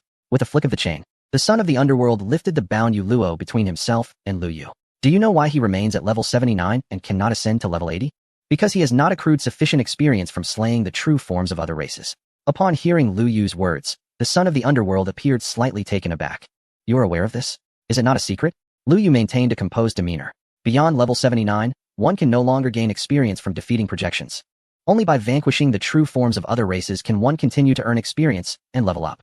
This explains why the Underworld clan, despite having entered the abyss long ago, still lacks a significant number of second transitions." It was also evident that the son of the underworld had quietly dispatched numerous entities of other races to achieve his third transition. Naturally, aside from defeating the true forms of other races, there were alternative means to gain experience. For instance, Lu Yu's summoning space could allocate the experience he amassed to Yu Luo without any restrictions. Thus, Lu Yu harbored little concern for the future advancement of his summoned beasts. Conversely, what truly occupies his mind now is the specter of the underworld child before him. From the glimmer in his eyes, Lu Yu discerned a sense of triumph. Could it be that he possesses a means to bind himself to this realm indefinitely? Chapter 245. The Chains of the underworld child narrowed his eyes slightly, remarking, "It appears I have underestimated you. However, rest assured, I shall not permit your return to the realm of humanity, nor that of your summoned beasts." As he spoke, the chains that had ensnared Wu Luo tightened, resulting in his dismemberment. Segments of his limbs plummeted to the ground, yet they did not transform into radiant light to return to the summoning space. The underworld child's gaze swept over the 11 second-tier summoned beasts, and from his back, 11 dark chains extended forth. An ominous feeling enveloped Lu Yu. He had never witnessed the underworld child employing this particular skill, nor had he even heard whispers of its existence. In the aftermath of his rebirth, while many events continued along their original trajectory, numerous others had veered far from their predetermined paths. The sight of Wu Luo being dismembered and not returning to his summoning space instilled in Lu Yu an urgent desire to call back all his summoned beasts. Yet, the 11 summoned beasts that had just transformed into radiant light were ensnared one by the black chains. As second-tier entities, they found themselves utterly unable to break free. Regardless of how Lu Yu invoked his talents, the beasts ensnared by the chains could not return to the summoning space. This invoked a foreboding sense within him. He paid little heed to the other summoned creatures. At worst, he could start anew to reclaim them. His sole concern lay with Sun Tianhua, his mentor's venerable ancestor, whose safety he could not afford to compromise. Lu Yu was consumed by urgency, yet he felt utterly powerless. Qing Jiao, upon learning of the abyssal summoner's emergence among humanity, I immediately sought ways to master this underworld prison. Given the extent of your prior knowledge, you should grasp the complexity of acquiring such a skill. No, this time I truly do not know, Lu Yu replied, his expression unwavering, maintaining an air of calm and solemnity. The underworld prison is a skill specifically designed to target summoned beasts, crafted with you and your loyal servants in mind. While it may prove ineffective against the summoners of the underworld, regrettably, you do not belong to that lineage. Indeed, it seems our underworld kin lack the profession of summoner altogether. Hence, your summoned beasts, bound by my chains, are unable to escape, and should they perish at my hands, resurrection is beyond their reach. As the underworld child spoke, an elegant yet merciless smile graced his lips. He tightened the chains from left to right, and one by one, the summoned beasts succumbed, with the first to meet dismemberment being the recently acquired underworld steward. The son of the netherworld seemingly recognized his assured victory, and thus did not hesitate to utter a few more words. It appeared that he had harbored an abundance of rage, which he was now compelled to unleash. You have repeatedly thwarted my schemes among the human race and annihilated 2 of my legions. Most grievously, you have obliterated the next generation I painstakingly nurtured. The more he spoke, the more his expression twisted into a grotesque mask of fury, and the speed at which the iron chains constricted grew increasingly rapid. Of the 6 netherworld attendants, 3 had already been dismembered, particularly when he mentioned the next generation. His dark visage contorted almost beyond recognition, and the attendant being strangled met the most brutal fate. This vividly illustrated his profound wrath towards Lu Yu for slaying the netherworld Gale Squad. Those were the fruits of his labor over the past decade, the true heirs he had cultivated. Now, from an initial count of 3,000, only 5 remained. You also neglected to mention one thing, Lu Yu interjected. I also disrupted the concoction of the netherworld poison. Indeed, the netherworld poison, the son of the netherworld acknowledged, yet I must thank you for that, fortunately. You only ruined the poison and did not delve deeper into why you found yourself in the venomous lair. Lu Yu narrowed his eyes, pondering whether there was something peculiar about that lair. Enough of this idle chatter. It is time to send you and your summoned beasts on your way. The son of the netherworld, do you know an adage? What adage? Villains perish from excessive loquacity. Lu Yu quietly retrieved a token from his backpack. Netherworld token, special item, effect. Upon use, the user's race transforms into that of the netherworld. This item had emerged from the sinister map of the netherworld clan at Falling Eagle Peak, personally dropped by the lord of the netherworld. Lu Yu activated the token without hesitation. His form rapidly darkened, and a profound sensation of the netherworld began to arise within him. Netherworld perception.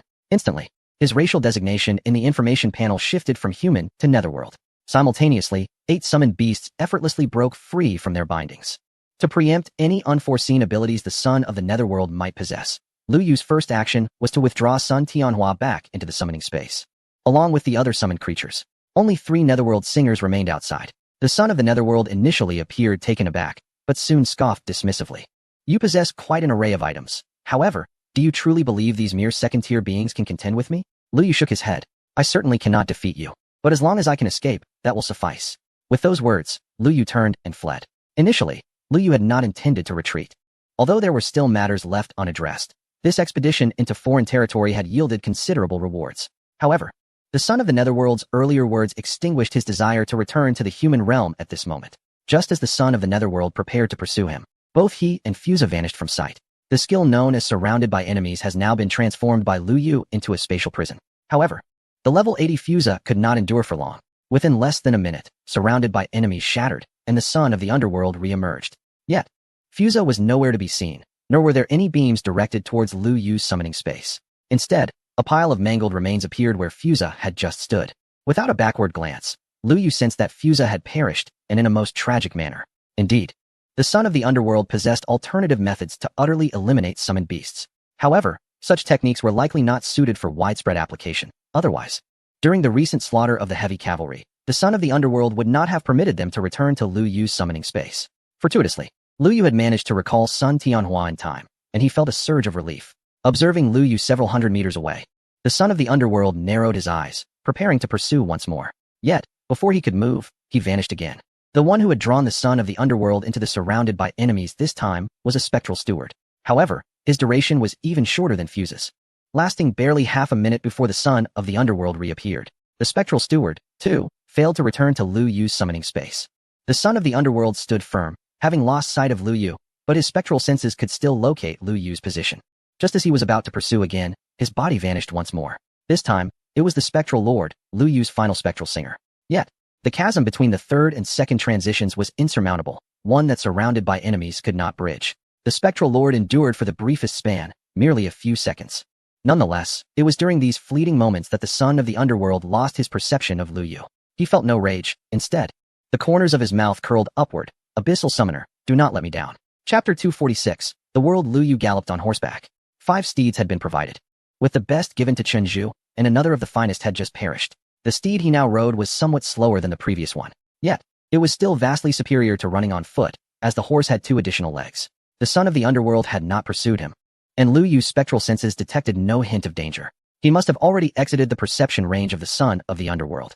Lu Yu dare not pause, frequently changing direction along the way. His avatars and the spectral legion they commanded had long been decimated. Aside from the original spectral warriors, over 10,000 soldiers from various families had joined the summoning space. Lu Yu had lost 20,000 men, only to replace them with 1,000 of the enemies. It appeared that the strength of the encircling force was formidable. However, at this moment, Lu Yu's mind was not preoccupied with the pursuers, for they were distant and posed little threat. What truly troubled him was the son of the netherworld. The last feint had not deceived him. Rather, it had provided the son with an opportunity to ensnare him. He had sacrificed 3 netherworld singers, barely managing to escape.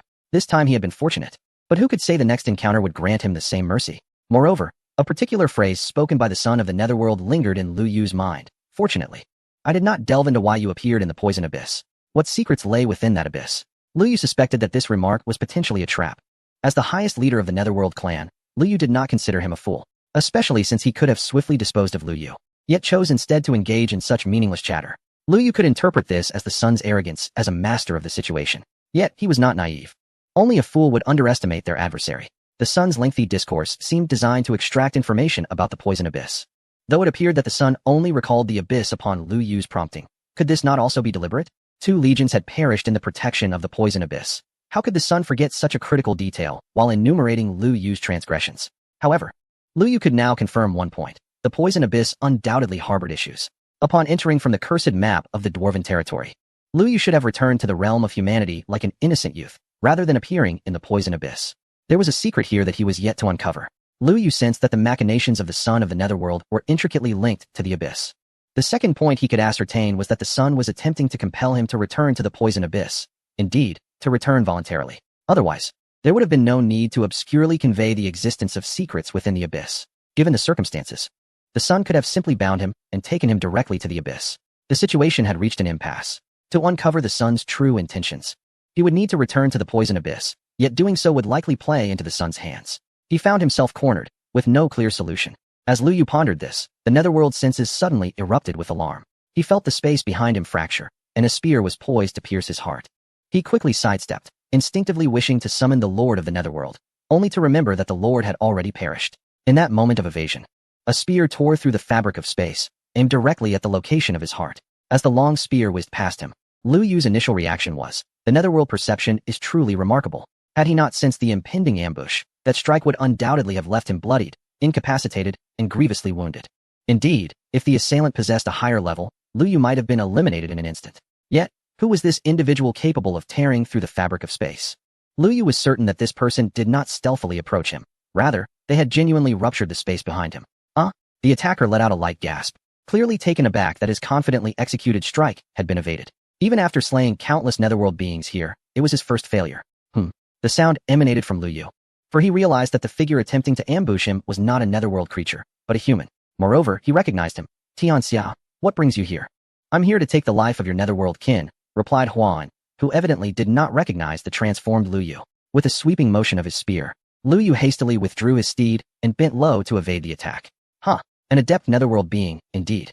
Huan, with a swift rotation of his spear, lunged towards Lu Yu. Armed with a weapon, Huan commanded Lu Yu's utmost caution. However, he had no desire to engage in combat with this individual at that moment.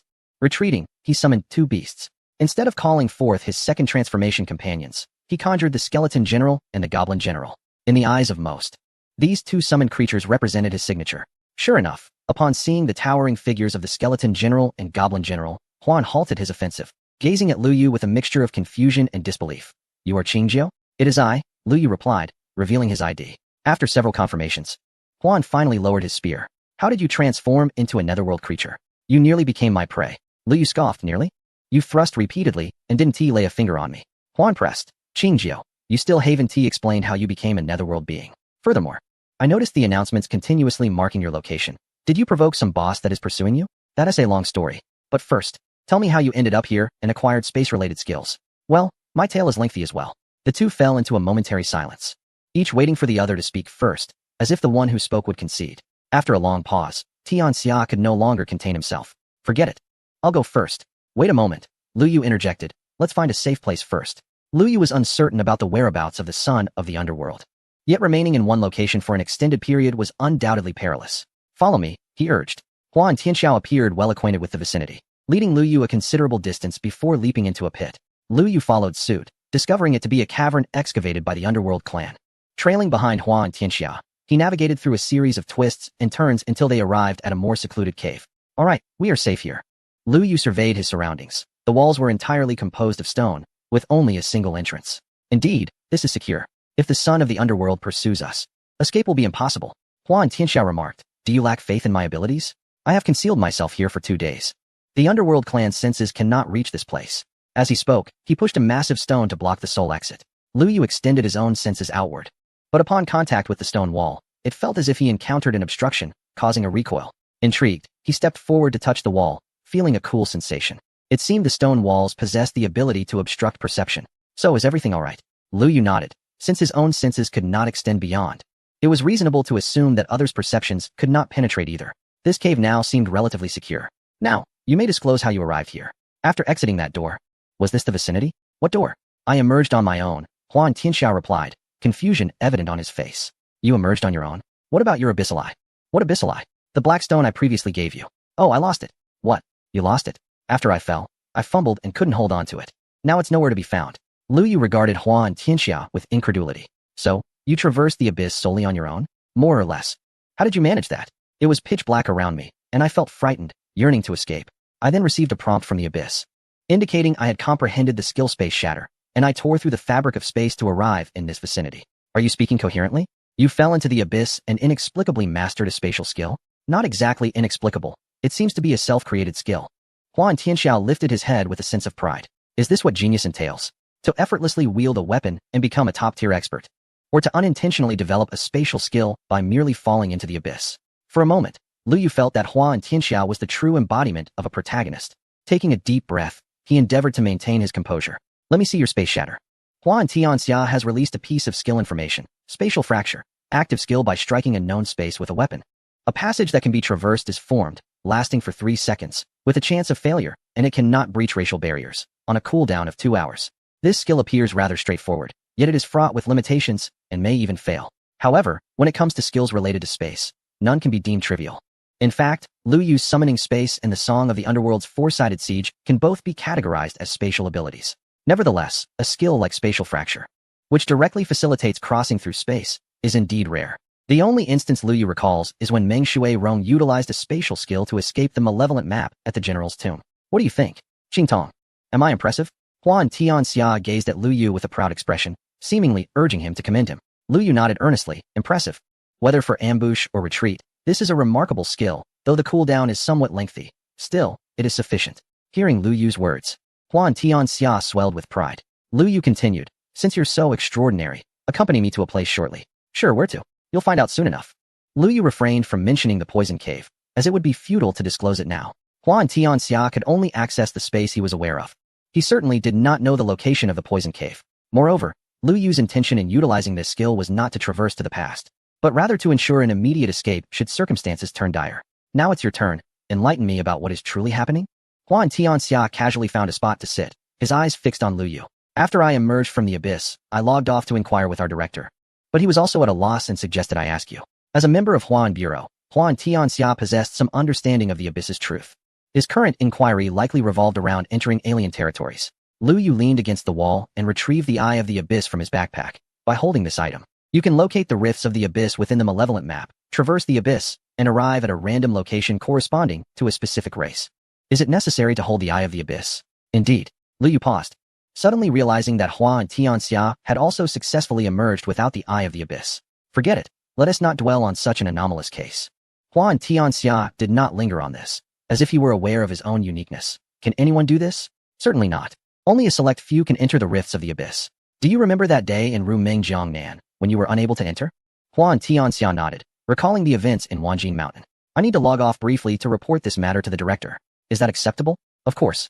Also, kindly remind him that the exchange rate for the Eye of the Abyss, originally set at 10 for 1 guild establishment order, has now changed to 11. Huh. Why is that? Because you caused me to lose one. Chapter 248 of Huan Tianxia, The Poisonous Cave. Huan Tianxia remained motionless, having already gone offline. The method to enter the alien tribes had crossed Lu Yu's mind before regarding whether to inform the Huan Bureau. However, at that time, he had refrained from doing so as he had not yet practiced it. Now, he could ascertain the safety of this method, and informing the Huan Bureau posed no significant issues. A few minutes later, Huan Tianxia came back online. Our director places great importance on this matter and has asked me to express his gratitude to you on his behalf. Lu Yu waved his hand dismissively. By the way, I mentioned to the director that you were being pursued by the son of the underworld, and he is quite concerned about your safety. He hopes you can return to the human realm as soon as possible. Has anything happened in the human realm? Not at the moment. But it seems an incident is imminent. The AO Sure Alliance has issued a decree of the hunt. Their faction will likely ascend to level 2 soon. At that point, a territory can be opened for conquest. Our director hopes that the first territory can be secured by dependable individuals. Currently, the strength of the Huan Alliance is average, and we can only place our hopes on the Champion Alliance led by the venerable Guohua and your Abyss Lord. However, you are not currently in the human realm. I may not be in the human realm, but the Abyss Lord possesses the strength to challenge any top-tier faction. Lu Yu was confident in this regard, as half of the most exceptional players in Lingfeng City were part of the Abyss Lord. The AO Sure has already allied with several major factions, including the Yin Alliance, to target the Abyss Lord. This was to be expected. Lu Yu had been away from the human realm for 4 days. Without his oversight, those lively-minded individuals had begun to prepare for action. After a visit to that location, he planned to return. By the way, which place are you referring to? Given that you have been pursued by the son of the underworld for so long, what did you do to provoke him? Are you familiar with the underworld poison? I know a little. Our director mentioned that it is one of the underworld race's most lethal weapons, requiring substantial manpower and resources for each refinement. They had exhausted their previous stock of underworld poison and were preparing to refine a new batch a few days ago, which I subsequently destroyed. You destroyed their underworld poison? And even devoured 2 of their legions in the process. Lu Yu recounted in detail his experiences after entering the abyss to Huan Tianxia. Huan Tianxia listened intently, his expressions shifting dramatically. After Lu Yu finished, Huan Tianxia could no longer contain his curiosity and asked, "Can you subdue the entity?" "I can subdue the entity. And there are currently no limitations on the quantity." Hiss. Huan Tianxia gasped in astonishment. The term entity struck him with greater impact than any previous words spoken by Lu Yu. His eyes fixated on Lu Yu, filled with shock, confusion, and a hint of fear. Is it truly the entity? Lu Yu summoned Tianlun directly and opened his information panel. Nothing is more persuasive than the truth. Huan Tianxia inhaled deeply, this time making a concerted effort to maintain his composure. However, he clearly lacked the formidable self-restraint that Lu Yu possessed. His hands were tightly clenched, struggling to contain his emotions, yet ultimately, he succumbed to his turmoil. Huan Tianxia brandished his brilliant golden spear, thrusting it vigorously into the air until he was drenched in sweat, before finally ceasing his exertion. Lu Yu observed him quietly from the side. He could fully comprehend Huan and Tianxia's current excitement, for he truly understood the distinction between the main body and its projection. To subdue the main body equated to having direct control over a living being. Reflecting on Wu Mu's immediate flight upon realizing he might be subdued was telling. As a direct descendant of the Wu family, commanding their regular army, Wu Mu was certainly no coward. In fact, had he fallen to any other adversary, he would have fought valiantly to the bitter end.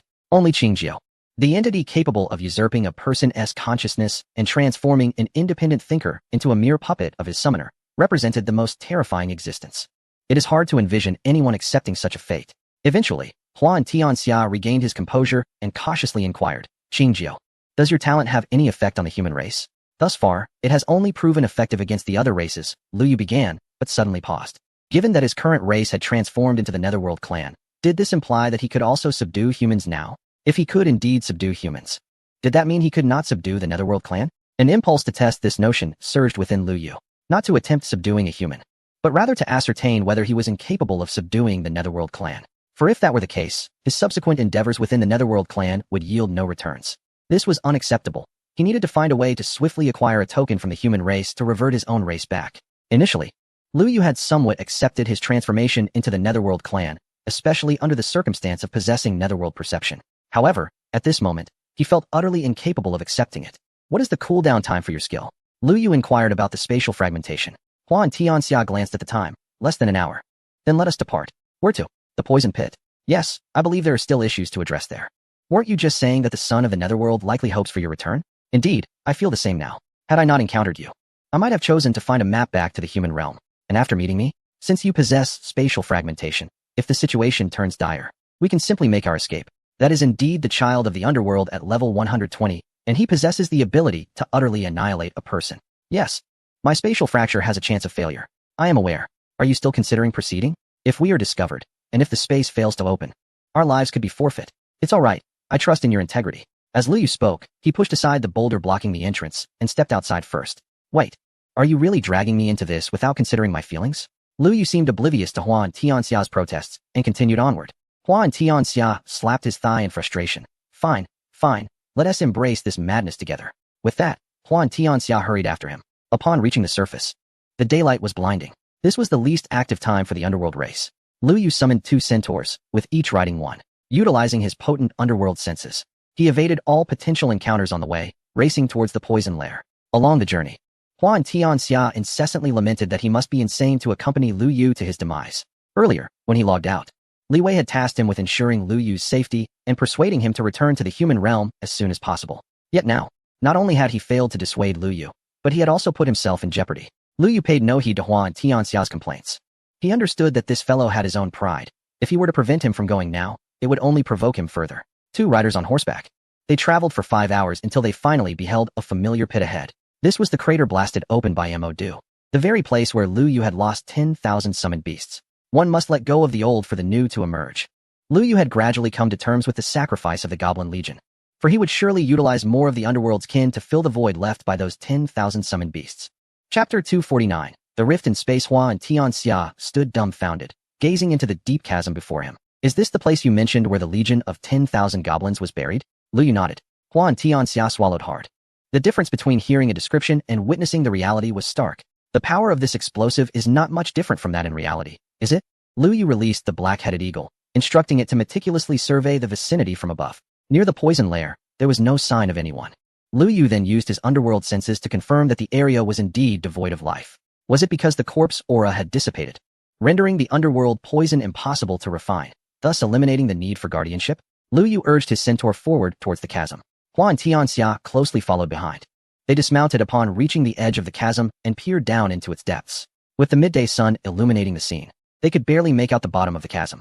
Lu Yu estimated the distance in his mind. The ground below was approximately 10 meters away, roughly the height of 3 or 4 stories. He figured it would not be fatal. Without hesitation, Lu Yu leapt down. A damaged figure of over 1,000 emerged above his head, yet his health remained comfortably above the critical threshold. Hua and Tianxia followed suit, being a warrior class.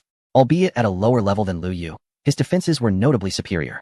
Upon landing, he waved a hand beneath his nose, clearly repulsed by the atmosphere. Although the stench of decay had considerably diminished, it still bore a faint, unpleasant scent of rot that was disconcerting to inhale. Despite having spent considerable time here previously, Lu Yu found himself unaccustomed to the odor. The once towering piles of corpses had now transformed into clumps of blackened flesh and white bones, devoid of any semblance of human remains. As Lu Yu stepped upon this morbid terrain, he felt a squishy, sticky sensation beneath his boots, akin to traversing a muddy path. Hua and Tianxia wore an expression of disgust, while Lu Yu quickly acclimated. Unaware of how much time he had, he understood the urgency to uncover the peculiarities of this place. Fortunately, he now possessed the ability of nether perception, sparing him the need to search inch by inch.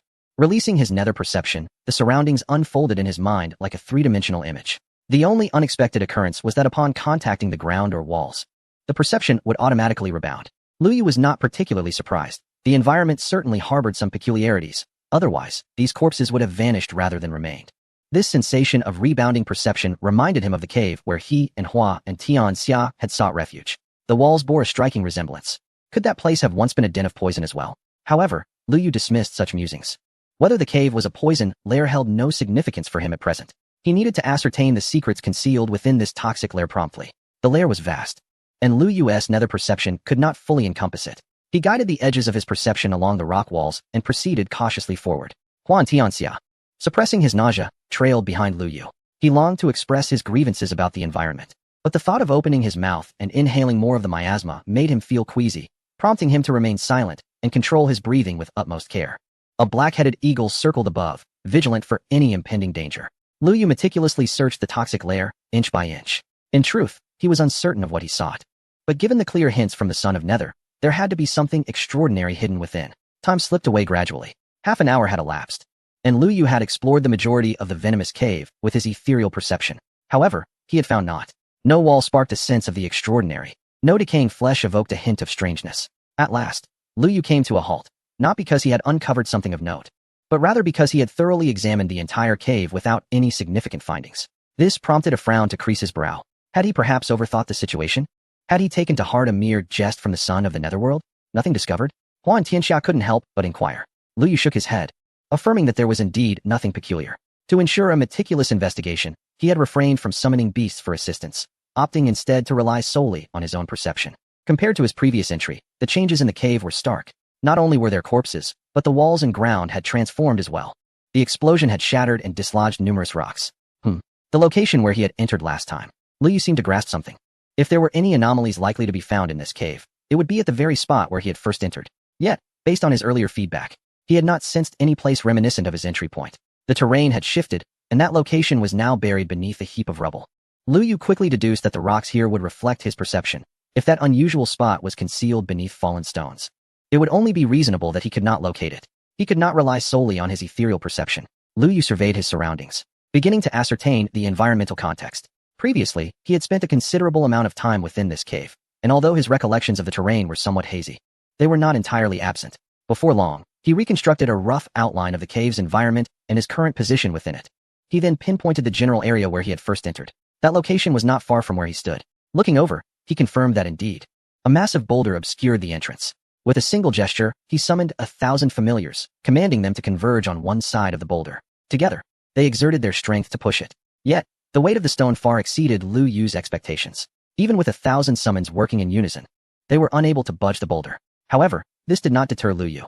If 1,000 were insufficient, then he would summon 2,000, 3,000. After all, he was not lacking in manpower.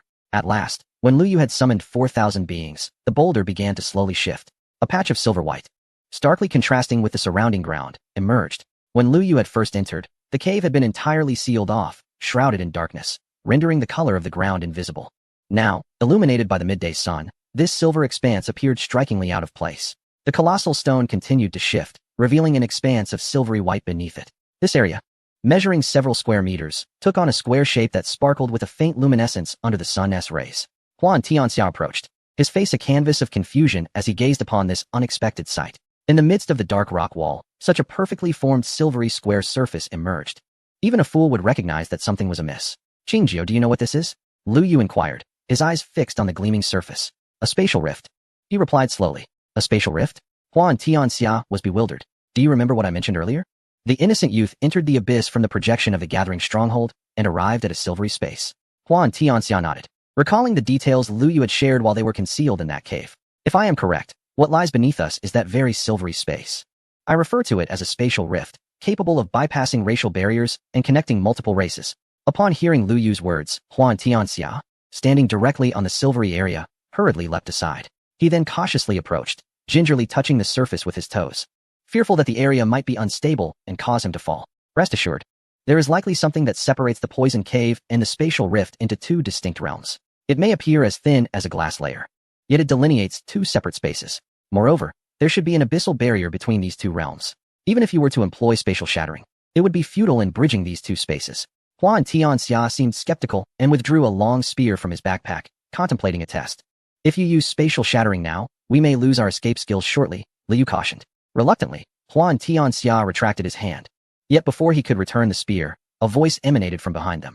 "In truth, even if you retain spatial shattering, escape may prove impossible." It was the voice of the son of the underworld. "Run!" Lu Yu shouted instinctively, perplexed by how the son of the underworld had approached silently under the watchful gaze of the black-headed eagle. It had even positioned itself behind them. The only course of action left was to flee. Hua and Tianxia reacted with equal swiftness. Upon hearing the voice behind him, he launched a counterattack with his spear. However, the spear tip was ensnared mid-flight by a chain, rendering it ineffective. With a darkened expression, Hua and Tianxia gripped his spear tightly, fixated on the son of the underworld. A mere level 40 individual, yet he faced the level 120, third transformation son of the underworld without a hint of fear. Hua and Tianxia refrained from utilizing the spatial shattering skill, as the proximity of their adversary was too close. Should he open a rift now? Even if he and Lu Yu could escape, the son of the underworld would undoubtedly follow. It is imperative to create distance between both parties and then seize the opportunity. However, the son of the nether ignored Hua and Tianxia and turned his gaze toward Lu Yu. Qingjiu, we meet again. I know you will certainly come to see me once more. Sun Tianhua and the summoned beasts appeared before Lu Yu and Hua and Tianxia.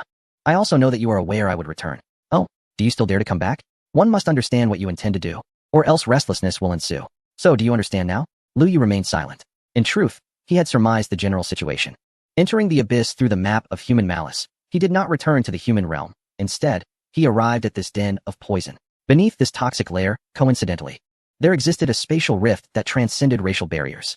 The pure-hearted youth utilized a return scroll within this rift and returned to the human realm. Upon his initial entry into the toxic lair, a newly tamed Nether Guardian had mentioned that the Lord of the Nether had discovered the ruins of an ancient human family. The destination of this spatial rift is self-evident. The son of the Nether intends to establish a stable passage into the human realm through this rift. Currently, he is only a step away from achieving this, needing to connect the two spatial realms. Yet, what does this have to do with deceiving himself? Is he desiring to witness it firsthand? The son of the Nether would not be so trivial. Just then, Lu Yu felt a sudden stir within his heart, followed by Sun Tianhua's voice. Young man, there is something I must tell you. Lu Yu was puzzled as to how the old man could communicate within his mind. Yet he responded, what is it? I suddenly sense that the location this spatial rift leads to seems to be my home. Sun Tianhua's home is the profound valley that mentor Sun Hanyu once took Lu Yu to visit. Lu Yu inwardly cursed. Old man. Didn't you say last time that the place you arranged was one the Nether race would certainly not discover? How has it now become the exit of a connecting passage? Well, I don't know. I am merely an 80-level being.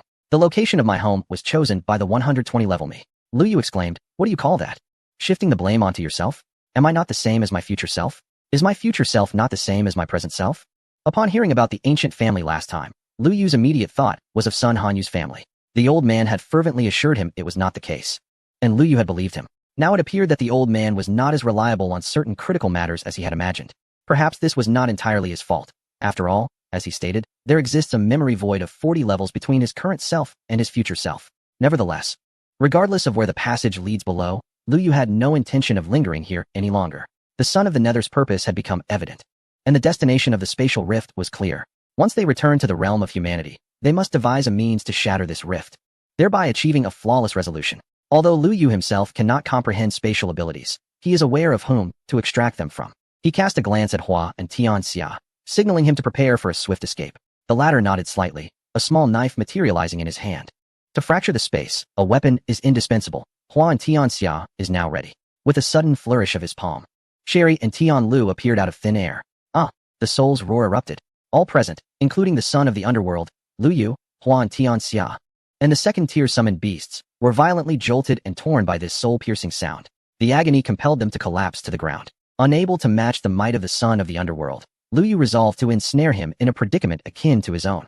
The soul's roar transcends all levels. Struggling to speak, Lu Yu urged, quickly. Hua and Tianxia understood Lu Yu's intent.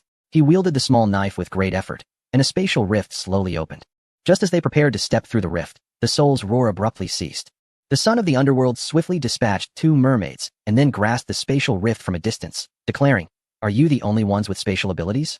Chapter 251. The plan. The rift opened by Hua and Tianxia rapidly closed. As he set one foot forward, he hastily retracted it. The rift grazed his foot as it sealed, separating his boot from his leg. A cold sweat broke out on Hua and Tianxia. He was fortunate not to have forced his passage, or else there would have been 2 halves of him now. However, the current situation was scarcely better. The spatial fracture had been forcibly shut, compelling Lu Yu and Hua and Tianxia to confront the son of the underworld once more. Lu Yu turned to face the son of the underworld. Sherry and Tian Lu had already been slain and returned to the summoning space. Sun Tianhua and the others continued to shield Lu Yu and Hua and Tianxia. The son of the underworld had recovered from the soul's roar and was no longer inclined to grant Lu Yu the opportunity to summon. Several iron chains shot forth, aiming directly at Lu Yu and all summoned beasts. Lu Yu and the summoned beasts evaded relentlessly, striving to avoid being ensnared by the chains. However, the confines of the poison pit were limited, and soon, one of the summoned beasts fell victim to the chains. The second-tier summoned beast stood no chance against the son of the underworld. As the chains constricted, damage numbers erupted above the heads of the summoned beasts, who were swiftly dismembered. In a matter of minutes, only Lu Yu, Huan Tianxia, Sun Tianhua, and Tian Luan remained standing. Tian Luan swung his hammer, relentlessly smashing the chains that sought to ensnare him. Yet, the more chains he shattered, the more advanced toward him. If this continued, all the second-tier summoned beasts would perish here. Gritting his teeth, Lu Yu decided to recall Tian Luan and Sun Tianhua. In an instant, Tian Luan found himself transported back to the summoning space of Lu Yu. However, Sun Tianhua was still some distance away. His beam of light caught midway and ultimately intercepted by chains. Sun Tianhua's figure reappeared, but this time he was firmly ensnared by iron chains. Lu Yu was taken aback and hastily attempted to summon Sun Tianhua once more.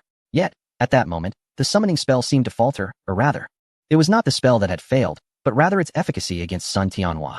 No matter how Lu Yu called out, the chains appeared to sever the connection between them, rendering it impossible for him to bring Sun Tianhua back. This time, Lu Yu was genuinely anxious. Among the 11 summoned beasts, 9 had already perished, and he felt no emotional stirrings. However, Sun Tianhua was different. Not only was he a member of the human race, but he was also the great-great-great-grandfather of his mentor, Sun Hanyu. When Lu Yu had silently extracted Sun Tianhua from the trial grounds, it was not with the intention of allowing him to perish. If Sun Tianhua were to truly die, how could Lu Yu ever face Sun Hanyu again? Without hesitation, Lu Yu summoned the Nether Legion. Previously, he had refrained from summoning more beings, understanding that, given the strength of the Nether Prince, bringing forth additional forces would be futile. Otherwise, after the demise of those summoned beasts, he would have to endure a 4-hour wait. However, at this juncture, Lu Yu could no longer afford to ponder such matters. Sun Tianhua had to be rescued. As the Nether Legion materialized, the Nether Prince also sprang into action. A crimson beam shot forth from his hand, cleaving through the summoned beasts. A uniform array of numbers appeared above their heads. 1, 0, 0, 0, 0, 0, 0. This expansive fixed damage skill had been employed by the Nether Prince before, instantly annihilating all summoned beasts, purifying corpse gas within the poison cave. Although Lu Yu had not witnessed it firsthand, he had observed the multitude of summoned beast beams simultaneously entering his summoning space. Clear wine, it is evident that this old fellow holds some significance for you. But alas, do you know what I relish the most? What I adore most is personally obliterating the very things that others hold dear, the Nether Prince declared with a sinister grin, as the chains began to exert force, aiming to crush Sun Tianhua into a pulp. Yet, he soon realized something was amiss, for despite his vigorous attempts to strangle, the shield surrounding Sun Tianhua remained intact. All damage from the chains was absorbed by Sun Tianhua's protective barrier. Hehehe, young lad. Did your esteemed master not teach you to respect your elders? The shield that absorbed the chain's damage grew ever more robust. The Nether Prince ceased his exertion, gazing at Sun Tianhua with a perplexed expression. How have you accomplished this? Sun Tianhua maintained a gentle smile, replying, the Nether chains are not an infallible skill. It seems your esteemed master has left many things untold to you. Lu Yu was equally perplexed. This old man was shrouded in secrets. He resolved to seek an opportunity to engage him in conversation, rather than waiting until the last moment for a surprise. Internally he scoffed, while outwardly he remarked, the Lord of the Abyss was nearly slain by him, and is likely still in slumber. What could he possibly reveal to me? Suddenly, the Son of the Abyss turned sharply to face Lu Yu, demanding, who are you? Who informed you of this? Lu Yu shrugged, replying, I have no comment. Very well. The Son of the Abyss sneered, his visage contorting into a menacing expression. I initially contemplated persuading you to fully join the Abyssal clan. However, since it has come to this, I shall ensure you take this secret to your grave. Although Sun Tianhua was impervious to the chains of the Abyss, he remained bound by them. The Son of the Abyss chose to disregard him and stepped closer to Lu Yu, stating, I presume you are quite curious as to why I lured you here. Lu Yu refrained from attacking, recognizing the futility of any action at that moment. He remained silent, patiently awaiting the Son of the Abyss to continue. In such circumstances, maintaining a steady demeanor was the most prudent approach. In truth, I believe you could have deduced this yourself. The Son of the Abyss continued, gesturing to the silvery expanse beneath Lu Yu's feet. You previously mentioned that this realm is separated from the fissures below by a chasm. With this abyss in place, I am unable to forge a direct connection between the two. Initially, I intended for that young scion of the Mo family to construct a passage using his own flesh and blood. He could traverse the chasm, thus creating a bridge within it. Although temporary, it would suffice to allow the abyssal poison to permeate into the realm of humanity. However, your destruction of the poison has thwarted my plans. Consequently, I must utilize you to forge this bridge instead. You are of the abyssal profession. The bridge you create will undoubtedly endure for an extended duration, perhaps even indefinitely. This is far superior to my original design. Ha ha ha. A permanent nexus. Even if the racial barriers remain intact, the Abyssal clan can continuously infiltrate the human realm. Thank you, Xiongjiu. You have expedited the annihilation of humanity. Chapter 252, The Abyss. The son of the Abyss's raucous laughter reverberated through the toxic lair as he envisioned the demise of humanity. Huan's eyes reddened with rage, his gaze fierce as he lifted his spear, intent on striking down the son of the Abyss. Yet, the latter merely extended a chain, effortlessly binding him, rendering him immobile. When he turned to Lu Yu, he found him composed. What? Even at this juncture, you maintain an air of nonchalance? Lu Yu smiled serenely and inquired. Are you certain your plan will succeed? Sake, do not feign calmness in an attempt to deceive me.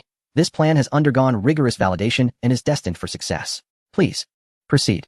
Lu Yu willingly opened his arms, offering no resistance whatsoever. The struggling Huan Tianxia was momentarily taken aback upon witnessing this scene. He could not comprehend why Lu Yu chose to surrender, yet he knew Lu Yu was not one to passively accept fate. The serene smile on Lu Yu's face momentarily unsettled the son of the underworld, but he swiftly regained his composure. Although he had never executed this method before, its origins were reliable, and he anticipated no complications. The chains of the son of the underworld swung forth, casting Hua and Tianxia aside. The latter crashed into the wall, his health diminished to zero, leading to his demise and subsequent return to the spring of the human race. The son of the underworld appeared indifferent to this, dismissing the fallen genius as merely a trivial fish in his eyes. Upon discarding Hua and Tianxia, the iron chains ensnared Lu Yu, dragging him toward the fissure in space. The son of the underworld had no intention of wasting further time. He aimed to complete this bridge at once. With one hand outstretched, a rift gradually tore open beneath Lu Yu's feet. Lu Yu refrained from looking down, as his underworld perception had already discerned the void below and the spatial fissure beneath it. Yet, it was the very existence of this void that prevented the two realms from connecting. Suddenly, a searing pain coursed through Lu Yu's entire being. This was no metaphor. His body was indeed being torn asunder by the iron chains. The son of the underworld's construction of the bridge from flesh and blood was not mere rhetoric, but a tangible reality. He was methodically ripping apart Lu Yu's body to fill this thin layer of void. Lu Yu offered no resistance, utterly incapable of doing so. He endured the excruciating agony, sweat pouring down like rain, the intensity of the pain nearly causing him to faint, his health steadily depleting. The son of the underworld continually employed healing skills to prolong Lu Yu's life. For if Lu Yu were to die, his body would swiftly vanish. And the bridge must be completed before that occurred. Just as a craftsman must utilize cement before it hardens, if the bridge were not constructed in time, it would fail.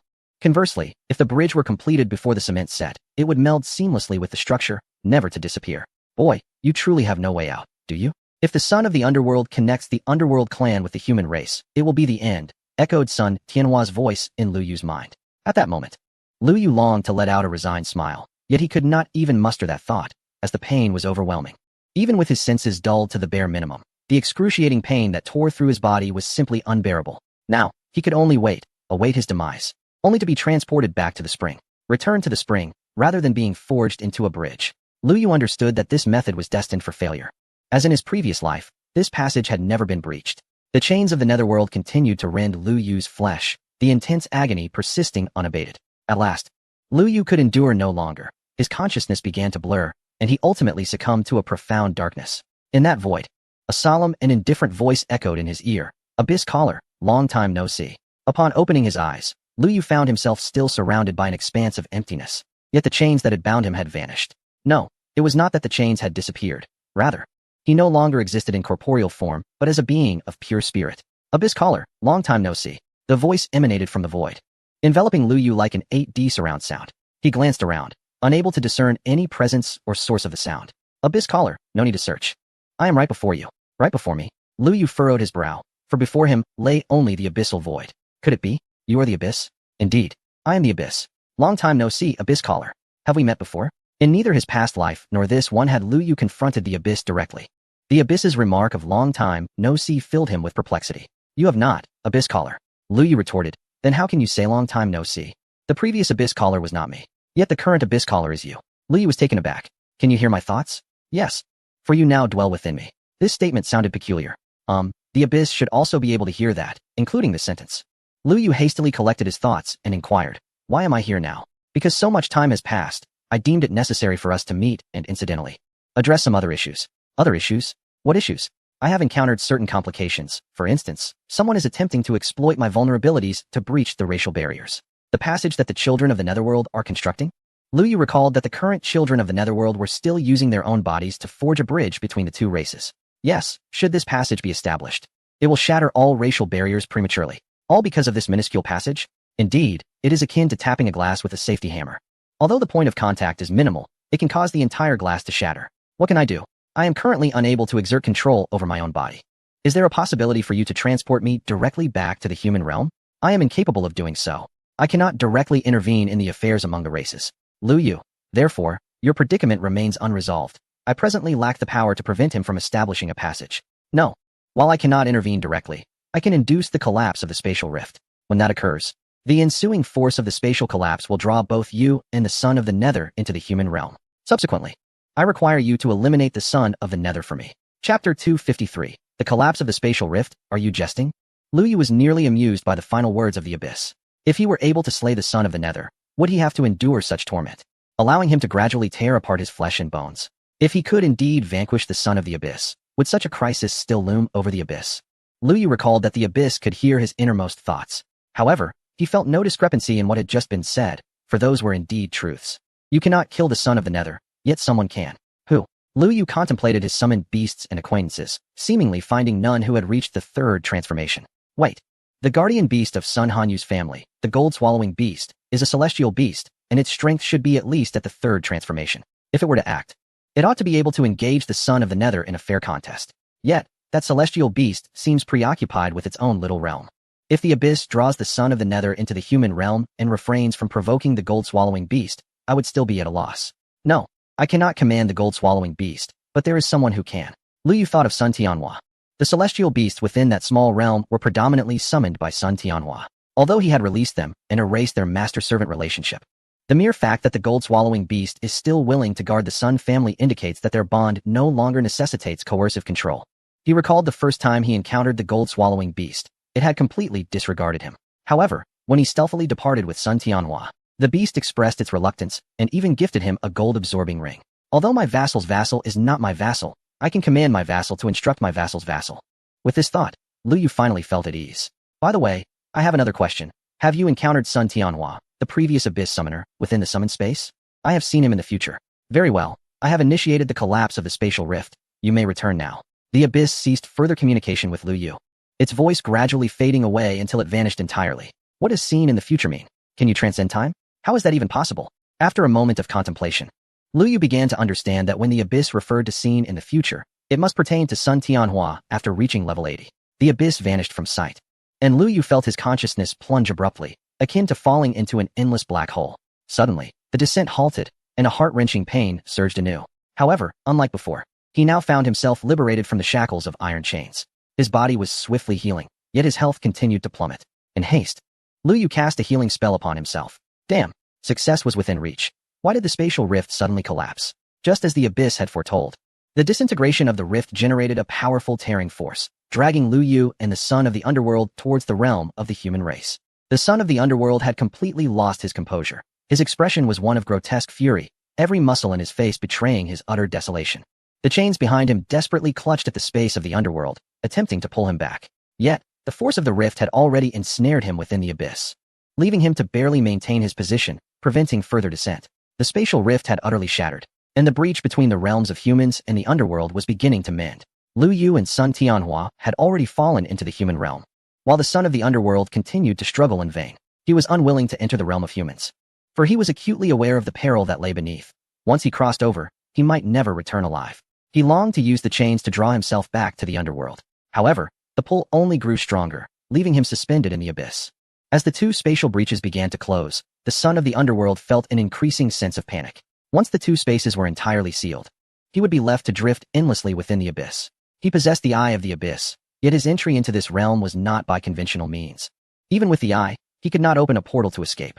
To linger in the abyss meant certain death, while entering the realm of humans might still offer a glimmer of hope. Drawing a deep breath, the Son of the Underworld retracted all the chains behind him and propelled himself rapidly toward the human realm. At the very moment before the breach sealed, he crossed into the human domain. Lu Yu, while sipping from a vial of blood, beheld the plummeting figure of the Son of the Underworld, and a smile crept upon his face. You hit me quite hard just now. I welcome you to my domain. Freed from the chains, Sun Tianhua was stretching his limbs. Although he had not suffered from the chains, being bound had been quite uncomfortable. The youth of today? Completely oblivious to the respect owed to the elders, Sun Tianhua muttered to himself as he continued to stretch. Then, He beheld a dark figure draped in crimson robes crashing down before him. Sun Tianhua exclaimed, "What the hell? How did he come down here? Kid, run." Lu Yu was taken aback. Run? Why? He surveyed his surroundings. This was the valley where Sun Hanyu had once brought him, and the wall ahead concealed the golden devouring beast. "Old man, isn't this your territory? Let the golden devouring beast deal with him." "Huh? What golden devouring beast?" "It is indeed the celestial beast you once subdued. As I am merely at the second transition, how could I possibly capture a celestial beast? I am unfamiliar with this so-called gold devourer." Lu Yu exclaimed, "I've already removed my trousers, and this is what you show me? I have brought the son of the underworld with me, and you choose to cause such a ruckus?" However, what Sun Tianhua said seems to hold some truth. It is likely that the gold devourer was tamed during his third transition. The Sun Tianhua of the second transition, with only that limited memory, surely lacks knowledge of the gold devourer's existence. Thus, a question arises. Can the second transition Sun Tianhua command the gold devourer, a creature with which he would only later cultivate a bond? The son of the underworld slowly rose from the ground, appearing exceedingly disheveled. The immense pulling force had forced his body deep into the earth, visibly reducing his life force. Yet, having overheard the conversation between Lu Yu and Sun Tianhua, a sinister smile returned to his face. The celestial beasts here were beyond the control of the two of them, which meant he still had a chance to return to the underworld clan. However, before he could return, he must eliminate Qingjiu entirely. This abyss summoner must not be allowed to continue existing. The chains of the son of the underworld extended, coiling towards Lu Yu. Sun Tianhua stepped forward, placing himself in front of Lu Yu. The chains struck Sun Tianhua, but inflicted no harm, instead reinforcing his shield. "Humph." The son of the underworld snorted coldly. "If the chains cannot harm you, then I shall personally send you back to the summoning space, and afterward, I will slay Qingjiu. Once Qingjiu is dead, I cannot believe that you, who are dependent on him, can continue to survive." A dagger materialized in the hands of the son of the underworld, his form blurring as he surged towards Sun Tianhua. Just as the dagger was about to pierce Sun Tianhua, a tremendous roar echoed, causing the entire valley to tremble. A crimson tongue suddenly lashed out from a nearby cliff, pinning the recently materialized son of the underworld against the rock face. Chapter 254, Gold Devourer vs. Son of the Underworld. A damage exceeding 10,000 erupted from above the son of the underworld's head. He swiftly became incorporeal, extricating himself from the cliff. His gaze fixed upon the wall at the end of the valley. His underworld senses had long informed him of a celestial beast there, one not inferior to himself. However, it had remained inactive, and thus the son of the underworld had refrained from provoking it. Yet, just as he was about to eliminate Sun Tianhua, the slumbering gold devourer suddenly stirred. The son of the underworld squinted, realizing that unless he dealt with this celestial beast, he would likely find it impossible to slay Sun Tianhua, let alone Qingjiu. Boom, boom. The cliffs on either side began to tremble slightly, loose rocks cascading down. At the valley's end, that thick wall commenced to crack. Enormous boulders plummeted to the ground, creating a commotion far surpassing Lu Yu's falling rock technique, stirring up clouds of dust. As the dust settled, a colossal toad, towering nearly 6 meters, emerged. Its entire body shimmered with a golden hue, adorned with clusters of bumpy golden protrusions on its back, and even its eyes gleamed with a golden light. The only other hue present was its robust scarlet tongue. The gluttonous beast's elongated tongue danced through the air, subtly shielding Sun Tianhua and Lu Yu. Observing the true form of the gluttonous beast, Lu Yu felt as though it were a restaurant's golden toad magnified countless times. The protrusions on its back evoked no aversion. Instead, they elicited a sense of familiarity. Lu Yu couldn't help but reflect that, regardless of shape, anything made of gold would be inherently cherished, even if it resembled excrement. Seizing the moment, Lu Yu and Sun Tianhua entered the Sun family's small realm, as the two third transcendents would only hinder the gluttonous beast outside. The gluttonous beast shifted slightly, shaking off gravel and dust from its body. Its golden eyes locked onto the son of the netherworld, filled with wariness. The son of the netherworld returned the gaze. Both could perceive a simplified status panel of one another. Both were level 120 and had completed their third transcendence. One was a premier breed of the beast tribe, while the other was a top-tier profession of the netherworld tribe. The son of the netherworld's profession, as the name suggests, boasted nearly the highest growth attributes across the board. Despite the gluttonous beast's considerable size, its attributes were unlikely to surpass those of the son of the netherworld. Silently calculating, the son of the netherworld concluded that, barring any unforeseen circumstances, he could undoubtedly vanquish the gluttonous beast. In fact, the disparity in size was not a disadvantage but rather an advantage. Resolute in his decision, the son of the netherworld made the first move. His entire form became ethereal, transforming into a wisp of black mist that surged toward the gluttonous beast, targeting its eyes. To him, those gleaming golden orbs seemed to practically advertise, "Here lies the weakness." As long as he could close the distance, the son of the netherworld would not need to aim. His dagger could easily pierce those colossal eyes. The gluttonous beast once again unfurled its tongue, attempting to ensnare the approaching black mist. Coated in viscous slime, The tongue posed a formidable trap, capable of ensnaring even a vaporous figure like the son of the netherworld. Just as the long tongue was about to make contact with the black mist, chains suddenly emerged from within, wrapping around the tongue. The black tendrils spread through the chains, swiftly corroding the crimson appendage. Thousands of damage notifications erupted from the gluttonous beast's head. Though individually minor, they were alarmingly dense. The gluttonous beast attempted to retract its tongue, yet found it inexorably ensnared by the iron chains, unable to withdraw. A flash of golden light enveloped its body, emanating an aura of opulence. As this aura manifested, the golden sheen rapidly spread toward the tip of its tongue. Golden and black clashed, each side tugging and refusing to yield. However, the black chains appeared to extend infinitely, while the black mist conjured by the son of the netherworld continued its relentless advance toward the gluttonous beast. As the son of the nether approached the devouring beast, a golden shield materialized before it. This shield was not a mere translucent illusion, but a solid entity, which Lu Yu perceived to be forged from pure gold. The dark mist collided with the shield, only to be effortlessly repelled. The son of the nether, now revealed, manifested two chains that extended from behind, anchoring themselves into the rocky walls, allowing him to suspend his body in midair. Simultaneously, as the chains embedded themselves into the rock, one of his hands extended forth. A crimson beam shot out, striking the golden shield. The red ray pierced through the shield with minimal resistance, landing upon the devouring beast. A fixed damage of 1,000,000 appeared, causing its health to plummet by a quarter. The devouring beast let out a pained roar, suffering greatly from the blow. The golden stones adorning its body began to shed, not falling to the ground, but rather floating in the air. These levitating stones morphed continuously, eventually forming sharp, spiked arrows. With another low growl from the devouring beast, the arrows launched simultaneously toward the son of the nether. The son of the nether swiftly re-entered his mist form, soaring towards the devouring beast amidst the oncoming arrows. The golden arrows pierced through the dark mist, inflicting only a few thousand points of damage, barely grazing the son of the nether's health. Without the shield's obstruction, he approached the devouring beast unhindered. The son of the nether thrust his dagger toward one of the beast's eyes. The devouring beast hastily shut its eyes, attempting to shield itself with its golden eyelids. However, the son of the nether's strike was delivered with full force. The dagger scraped against the golden eyelid, producing sparks, before plunging directly in. Another damage report of several 100,000 appeared, and this time, the devouring beast entered a severely wounded state, its attributes significantly diminished. A painful howl echoed throughout the valley and across the entire realm. From the very beginning, the son of the nether had maintained the upper hand against the devouring beast. Despite both being at the third transformation level, the disparity in their strength was starkly evident. The repeated assaults had reduced the devouring beast's health to half. The son of the nether's movements did not falter. He once again transformed into mist, darting towards the beast's other eye. Just then, a piercing screech resounded within the realm, as a ball of golden flame descended like a meteor towards the black mist of the son of the nether. Upon contact, the black mist shattered instantly.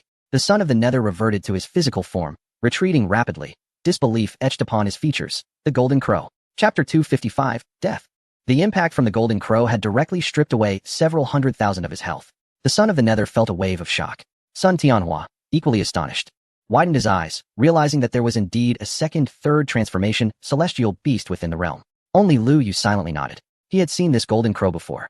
It served as a small sun within the confines of that miniature realm. At that time, merely glancing at it had left his eyes stinging, preventing him from perceiving its panel information. However, he could surmise it was a third-tier celestial beast.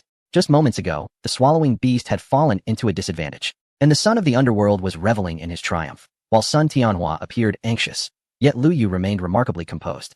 He was acutely aware that another third-tier Golden Crow lurked within this small realm, and when the swallowing beast could no longer defend the entrance, the Golden Crow would undoubtedly intervene. Even now, Lu Yu believed that there were likely other third-tier celestial beasts within this space that had yet to reveal themselves. Turning his gaze towards Sun Tianhua, Lu Yu noted the astonishment on the old man's face had transformed into excitement. He quietly redirected his focus. Perhaps this old man's understanding of the miniature realm was not as profound as his own. After all, he had originally played the role of a mere NPC within it, rendering his ignorance of the external elements somewhat excusable. Lu Yu returned his attention to the battlefield. The golden flames adorning the son of the underworld continued to blaze, inflicting thousands of damage points upon him. He could easily handle a single swallowing beast. But with the addition of a third-tier Golden Crow, the situation became precarious. It was imperative to resolve one of them swiftly. The son of the underworld's gaze fixed upon the swallowing beast, which, in comparison to the Golden Crow, possessed significantly weaker abilities. Once again, the son of the underworld extended his chains, targeting the swallowing beast. The swallowing beast summoned a golden shield to protect itself, now emboldened by the Golden Crow's support. Previously struggling to retract its long tongue, it now actively ensnared the chains with it. hindering the son of the underworld's movements. The golden crow transformed into a ball of flame, charging toward the son of the underworld. Having learned from earlier missteps, the son of the underworld remained vigilant to the golden crow's movements. As the creature lunged at him once more, he unhesitatingly extended several chains to bind it. The golden crow, agile in its form, effortlessly evaded the approaching chains. A smirk crept upon the son of the underworld's lips as he clenched his hand. A rupture in space appeared along the golden crow's anticipated path. Having narrowly escaped the chain attack, the golden crow found itself unable to make a sharp turn. Following this trajectory, it would inevitably crash into another spatial dimension. The son of the underworld had never truly ventured into the realm of humanity, so that particular space was not far from here, yet still not close enough. Even if the golden crow wished to return at full speed, it would require some time. The son of the underworld's intentions were straightforward. First, he aimed to displace the golden crow. Once he dealt with the swallowing beast and Lu Yu, he would settle the score with the golden crow. Just as the son of the underworld awaited the golden crow's collision with another spatial realm, the golden crow suddenly expanded in size. Its form, once akin to that of a peacock, swelled to over 100 times its original size, even surpassing that of the swallowing beast. The fractured rift in space could no longer accommodate the form of the golden crow. With a powerful impact, the rift shattered instantaneously, restoring the space to its former state. Undeterred by the disruption, the golden crow surged forward, relentlessly targeting the son of the underworld. The son attempted to evade, but against such an enormous size and formidable speed, evasion proved exceedingly arduous. Moreover, the long tongue of the devouring beast further restricted his movements, leaving him no opportunity to escape this impending collision. In a desperate bid, he swiftly conjured a black wall before him, the guardian of the underworld. Sacrificing a portion of his life force, he formed a shield thrice his own strength. The black shield appeared remarkably sturdy. However, upon contact with the golden crow, it disintegrated in an instant. Nonetheless, the golden crow's momentum was considerably diminished by the shield's presence. The golden crow collided with the son of the underworld, sending him crashing into the adjacent cliffside. The cliff crumbled, burying both the golden crow and the sun beneath its debris. Yet, in no time, two figures, one golden, one black, re-emerged. The golden crow's life force had dwindled to half, the previous collision resulting in a self-destructive exchange of power. The son of the underworld fared worse. His health bar reduced to a mere 30. His crimson robe had been entirely consumed by flames, leaving his undergarments scorched as well. He now stood completely bare. Spitting vehemently onto the ground, he expelled a broken tooth. Had it been a one-on-one confrontation with the golden crow, he felt confident against either of the celestial beasts. However, facing their joint assault rendered him impotent. If this continued, he would undoubtedly suffer significant losses, yet he could not escape, for the golden crow outpaced him. Gentlemen, though I am the son of the underworld, I have always held respect for the Sun family of the human race. Today is merely a misunderstanding. If this continues, both of you may meet your demise. Why not cease hostilities, and I shall return to the underworld. The golden crow and the devouring beast remained silent, turning their gaze towards Sun Tianhua instead. Sun Tianhua, bewildered, instinctively glanced at Lu Yu. Lu Yu regarded the son of the underworld. I recall you previously stating your intent to use the underworld's poison to obliterate this realm. The son's expression darkened. He regretted divulging so much to Lu Yu. Upon hearing Lu Yu's words, the golden crow and the devouring beast instantly grasped the situation, their bodies radiating murderous intent. The son of the underworld realized negotiation was futile. He had initially hoped to exploit the beast's presumed lack of intelligence, but was taken aback that both celestial beings would heed a human's command. Realizing the futility, he decided to fight. Countless chains extended from behind the son of the underworld, not aimed at the golden crow and the devouring beast, but rather directed skyward. As the chains converged, a black underworld sphere gradually coalesced at their forefront. Underworld annihilation. Interrupt him. Lu Yu took direct command of the two celestial beasts. Although he had never encountered this skill before, its lengthy preparation time clearly indicated it was a formidable ability. Standing idly by and watching the antagonist charge up such a move was the folly of a stereotypical protagonist, a role Lu Yu did not identify with. Even if he were a protagonist, he certainly was not one of that foolish ilk. The golden crow unleashed its long tongue, transforming into a blazing fireball. Both it and the devouring beast surged towards the son of the underworld. Yet, the latter raised a hand, and astonishingly, his health began to diminish proactively. As his vitality waned, layers of ethereal shields materialized before him. The devouring beast's elongated tongue shattered two of these shields, leaving it utterly spent. The golden crow, however, pressed onward, its flames intensifying to a searing heat that even Lu Yu, positioned behind the devouring beast, could feel scorching his skin. The golden crow smashed through shield after shield, yet no matter how many it broke, the son of the underworld would reconstruct an equal number. Both their health points plummeted simultaneously. At last, after the golden crow obliterated yet another shield, the figure of the son of the underworld came into view. It was not that he could no longer form shields, but rather that the preparation for his skill had concluded. A massive black orb hurtled towards the golden crow and the devouring beast. Lu Yu observed the orb, sensing an aura reminiscent of the abyss emanating from it. Upon exhausting his skill, the son of the underworld's body rapidly shriveled, akin to a kite severed from its string, plummeting to the ground. At this moment, the golden crow had no time to regard the son of the underworld's state, for the black orb loomed before it. Though the orb moved slowly, it imparted an inescapable feeling. Even the golden crow relinquished its efforts to evade, once more swelling its form and transforming into a great sun, its resplendent golden flames burning with even greater fervor. The sun collided with the black orb, the two dissolving into one another, neither yielding an inch. Lu Yu's expression grew grave. The two seemed evenly matched, yet the golden crow was already at its limits. Within mere seconds, the golden crow's health dipped below 10, and if this continued, its demise was imminent. Lu Yu raised his hand and cast a healing spell, restoring the golden crow's vitality to 70. When healing a single target, this spell was nothing short of miraculous, though, of course, it still fell short compared to the dream of Jiangnan. Revitalized, the golden crow remained steadfast at the forefront, desperately resisting the encroaching black orb. The orb visibly shrank, while the golden crow's health plummeted significantly, dipping below 10 once more. Lu Yu's healing spell had not yet cooled down, and the golden crow stubbornly held its ground. The devouring beast, anxious, rubbed its limbs together before extending its long tongue to pull the golden crow back, flinging it behind itself. With the barrier removed, the black orb continued its slow drift towards the Sun family's small realm. The rocks encountered along the path were entirely eroded and obliterated. The golden devourer took a step forward, its golden aura intensifying, layers of gold peeling away from its form and converging before it. A shimmering shield materialized, safeguarding the entire pocket of existence behind it. The black orb floated closer, neither swift nor large, having been significantly diminished by the golden crow, yet still exuding an unstoppable momentum. Upon making contact with the ethereal shield, the golden devourer's barrier began to tremble violently, the faint golden hue rapidly dissipating. The golden devourer planted its four limbs firmly on the ground, an incessant flow of gold emanating from its body, infusing the shield. The golden barrier halted its decline, standing resolutely ahead. Under the shield's defense, the obliterating magic sphere gradually faded, while the golden light enveloping the golden devourer completely receded, revealing its originally grotesque skin. The golden devourer seemed to have expended all the wealth and vitality it had accumulated. A collective sigh of relief escaped the lips of all beings present. The crisis had been averted, yet the ordeal was far from over. The golden devourer extended its long tongue, drawing the barely alive son of the underworld closer. At that moment, the son of the underworld was left with but a sliver of health, clenching his fists as he surveyed Lu Yu and the others, a glint of malice flickering in his eyes. I never imagined you all would still be alive. Lu Yu remained silent. Had they failed to withstand the obliterating magic sphere, he, along with the two celestial beasts and the small realm behind him, would have likely faced annihilation. With the external threat neutralized, the son of the underworld could now afford to recuperate his health and state before departing from the human realm with swagger. Lu Yu, however, had no intention of granting the son of the underworld a moment's respite. He aimed to ascertain whether he could now subdue the son of the underworld. Being of the same underworld lineage, Sun Tianhua stepped forward. Lu Yu's attack would surely fail to breach the defenses of the son of the underworld. So this task was entrusted to Sun Tianhua. He produced a staff and approached the son of the underworld. Just as he prepared to unleash his skill, he suddenly noticed a faint smile on the son of the underworld's face. The latter opened his hand, revealing a vial of pitch-black potion. Lu Yu's expression hardened. He recognized that the vial contained underworld poison, capable of transforming into gas or being preserved as liquid.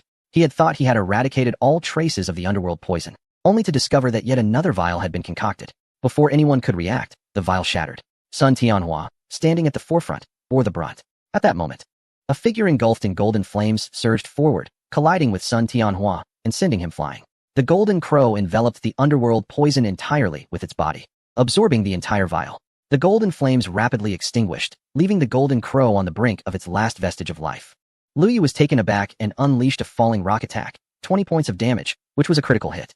It was precisely those 20 points of damage that extinguished the last vestiges of life from the golden crow. The creature transformed into a beam of light, soaring into Lu Yu's summoning space. Lu Yu exchanged a glance with Sun Tianhua, and in each other's eyes, they discerned a mutual sense of relief. The restoration spell had not yet completed its cooldown. Otherwise, Lu Yu would have grasped the golden crow's life force earlier.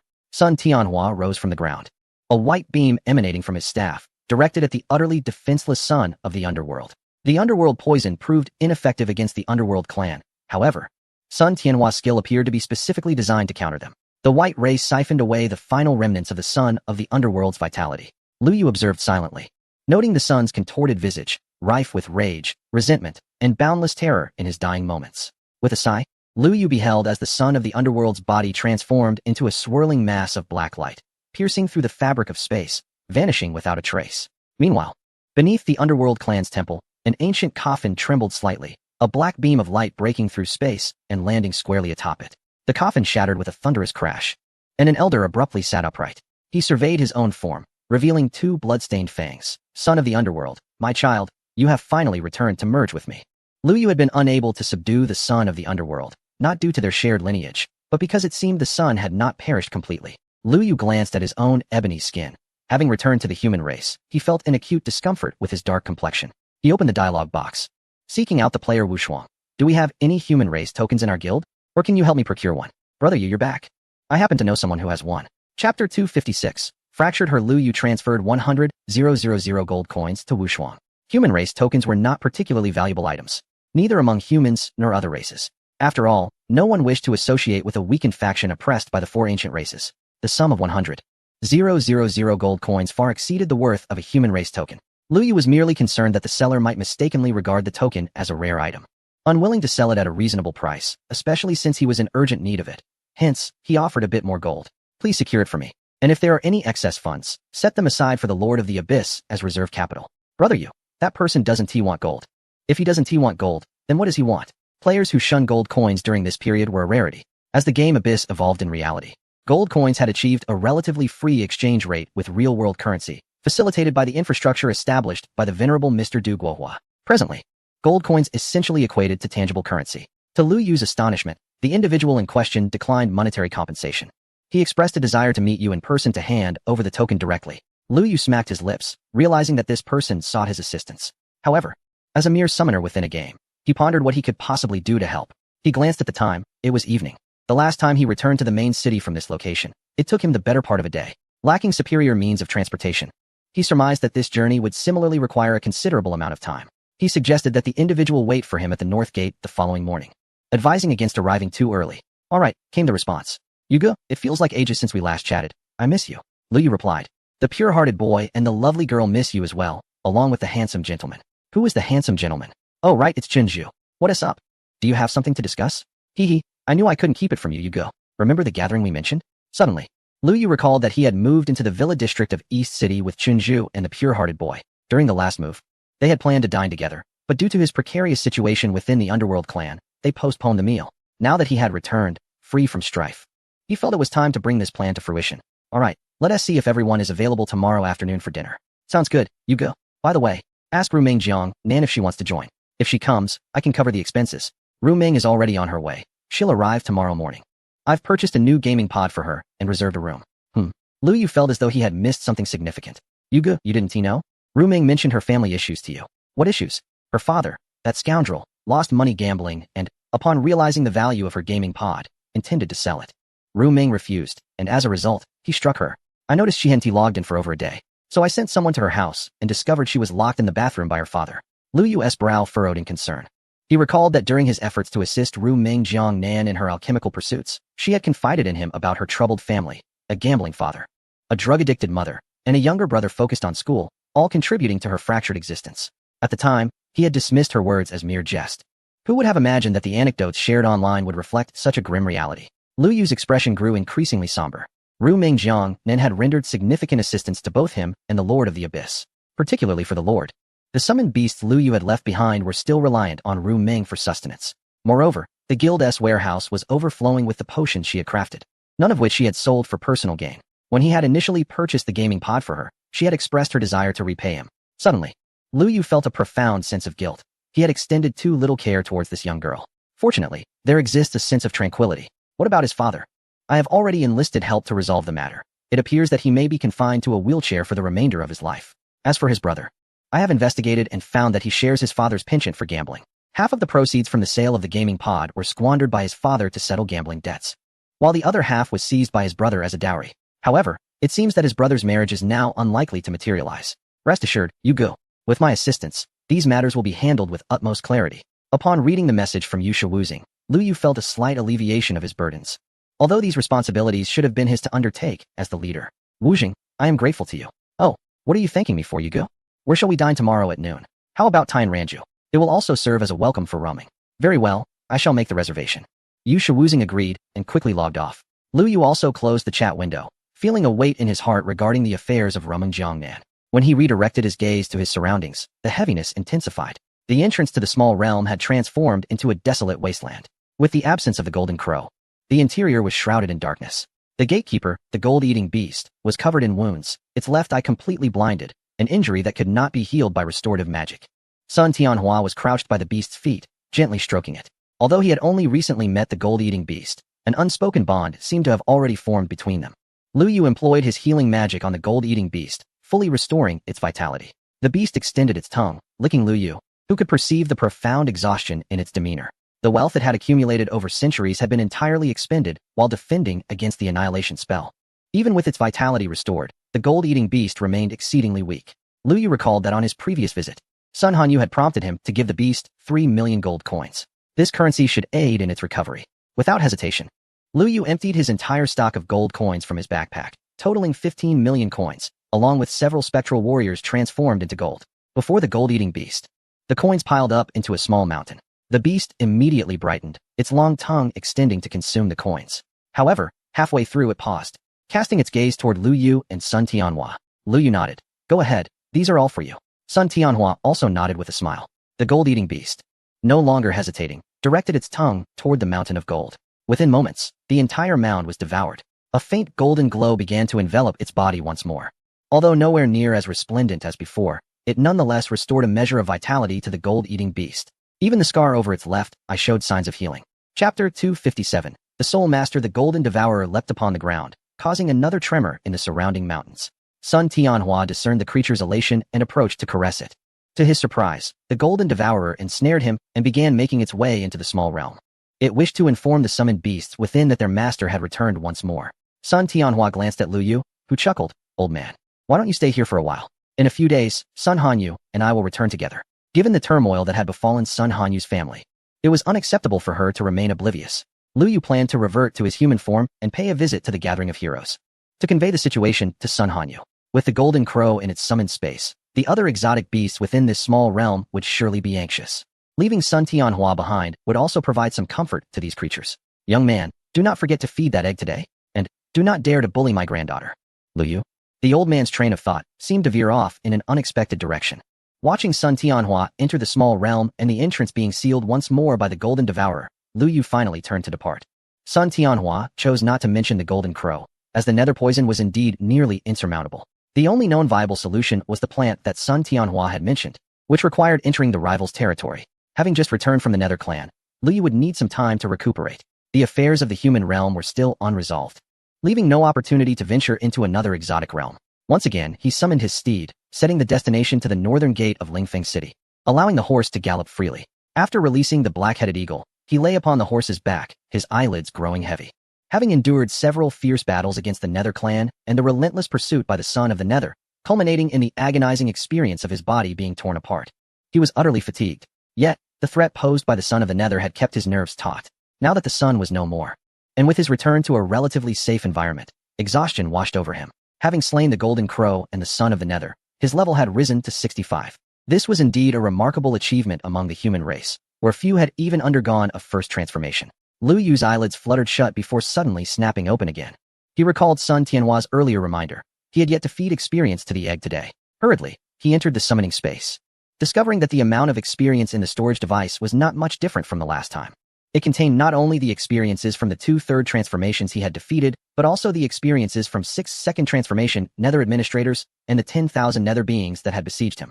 Lu Yu infused all the experience into the egg. The egg's incubation level surged dramatically, and he paused when only 1 point of experience remained in the storage device.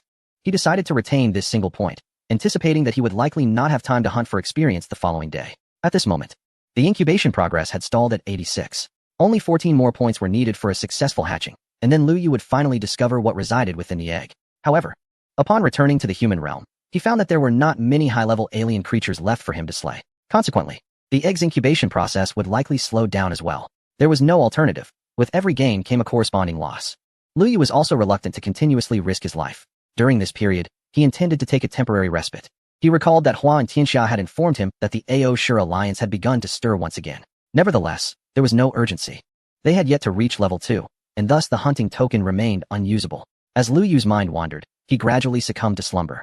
Regardless of the jolting motion of the steed beneath him, he snored thunderously. Typically, he did not snore while sleeping. It was only when utterly fatigued that his breathing would become heavier unbidden. Such moments often coincided with his deepest slumber. After an indeterminate amount of time, Lu Yu, in a half-dream state, sensed that his body was no longer bouncing, struggling to lift his eyelids. He surveyed his surroundings and discovered he had arrived at the northern gate of Lingfeng City. It was early morning, and there were not many people about. This time of day was when the majority were logging off. Outside the northern city gate stood a player clad in a light blue mage's robe. Scanning the area as if awaiting someone, Lu Yu examined his attribute panel. Name, Mingshan race. Human class, Spirit Mage. First transition, class talent. Level 40 health. Attack, defense. Skills, illusion, true sight. Description, a human who has completed their first transition. Undoubtedly, he was the one intending to sell the human token to Lu Yu. Lu Yu dismissed his steed and shook his head, attempting to rid himself of the lingering drowsiness. However, he was unsuccessful. The grogginess of just awakening was not easily dispelled. With a wry smile, he made his way toward Mingshan. The crimson name was the most typical hallmark of Lu Yu. Although his evil value had diminished to below 40 million after slaying around 50 to 60,000 alien creatures, his name remained strikingly blood-red, and he had developed a habit of keeping it concealed. Upon noticing a member of the underworld approaching him with the ominous red name indicative of hostility, Mingshan immediately tightened his grip on his magic sword. Lu Yu continued forward, still unaware of any impropriety in his current appearance. It was not until he was within 5 meters of Mingshan that he witnessed the latter suddenly spring into action, swinging his sword imbued with fierce flames toward him. WOC? Is this person truly that audacious? Lu Yu's mind sharpened instantly, and he hurriedly sidestepped as the sword narrowly grazed the tip of his nose. The searing flames left him in a state of bewilderment. Mingshan's assault bore a hint of an effect targeting the soul. This was the first time, apart from the mermaid, that Lu Yu encountered an attack aimed at the essence of his being. He dared not underestimate the threat, and promptly summoned Tianluan. His journey among the different races had yielded substantial rewards, yet it had also exacted a heavy toll. Tianluan stood as Lu Yu's sole second-tier summoned beast. Aside from Sun Tianhua, after failing to strike Lu Yu with a single blow, Mingshan hastily retreated, and simultaneously, a figure materialized beside him. Upon reaching the first tier, players could capture their own pets. However, the creature summoned by Mingshan appeared rather peculiar. One half of its body resembled a monkey, while the other half bore an uncanny resemblance to a chicken. These two entirely distinct species had merged in an extraordinary manner. Observing this bizarre pet, Lu Yu frowned slightly, recalling a vague impression of such oddities. Was this an alchemical creation? Chapter 258. Mingshan and the alchemical creation. Mingshan halted his attack, retracting his long sword, and gazed at Lu Yu. As a wild monster, you surprisingly possess knowledge of alchemy. Lu Yu replied. When did I become a wild monster? Suddenly, he seemed to grasp something and silently canceled his ID concealment. The crimson characters for Qingju appeared above his head. Mingshan's expression shifted from icy to puzzled, then from puzzlement to delight. You are the esteemed Qingju. I am, Lu Yu affirmed. Mingshan hurriedly approached him, scrutinizing Lu Yu closely. Esteemed Qingju, how did you come to take on the guise of the nether race? Lu Yu had no intention of elaborating to someone he had just met. He simply stated, I came to exchange for the human race token. You summoned me here. There must be something you wish to discuss. Indeed. There is a matter for which I seek your assistance, esteemed Qingju, Mingshan replied, retrieving the human race token from his backpack and trading it to Lu Yu. Lu Yu accepted without hesitation, utilizing it immediately. His form transformed rapidly, the darkness receding as he reverted to his original appearance. Simultaneously, he sensed his perception waning swiftly. The nether perception had ceased to function.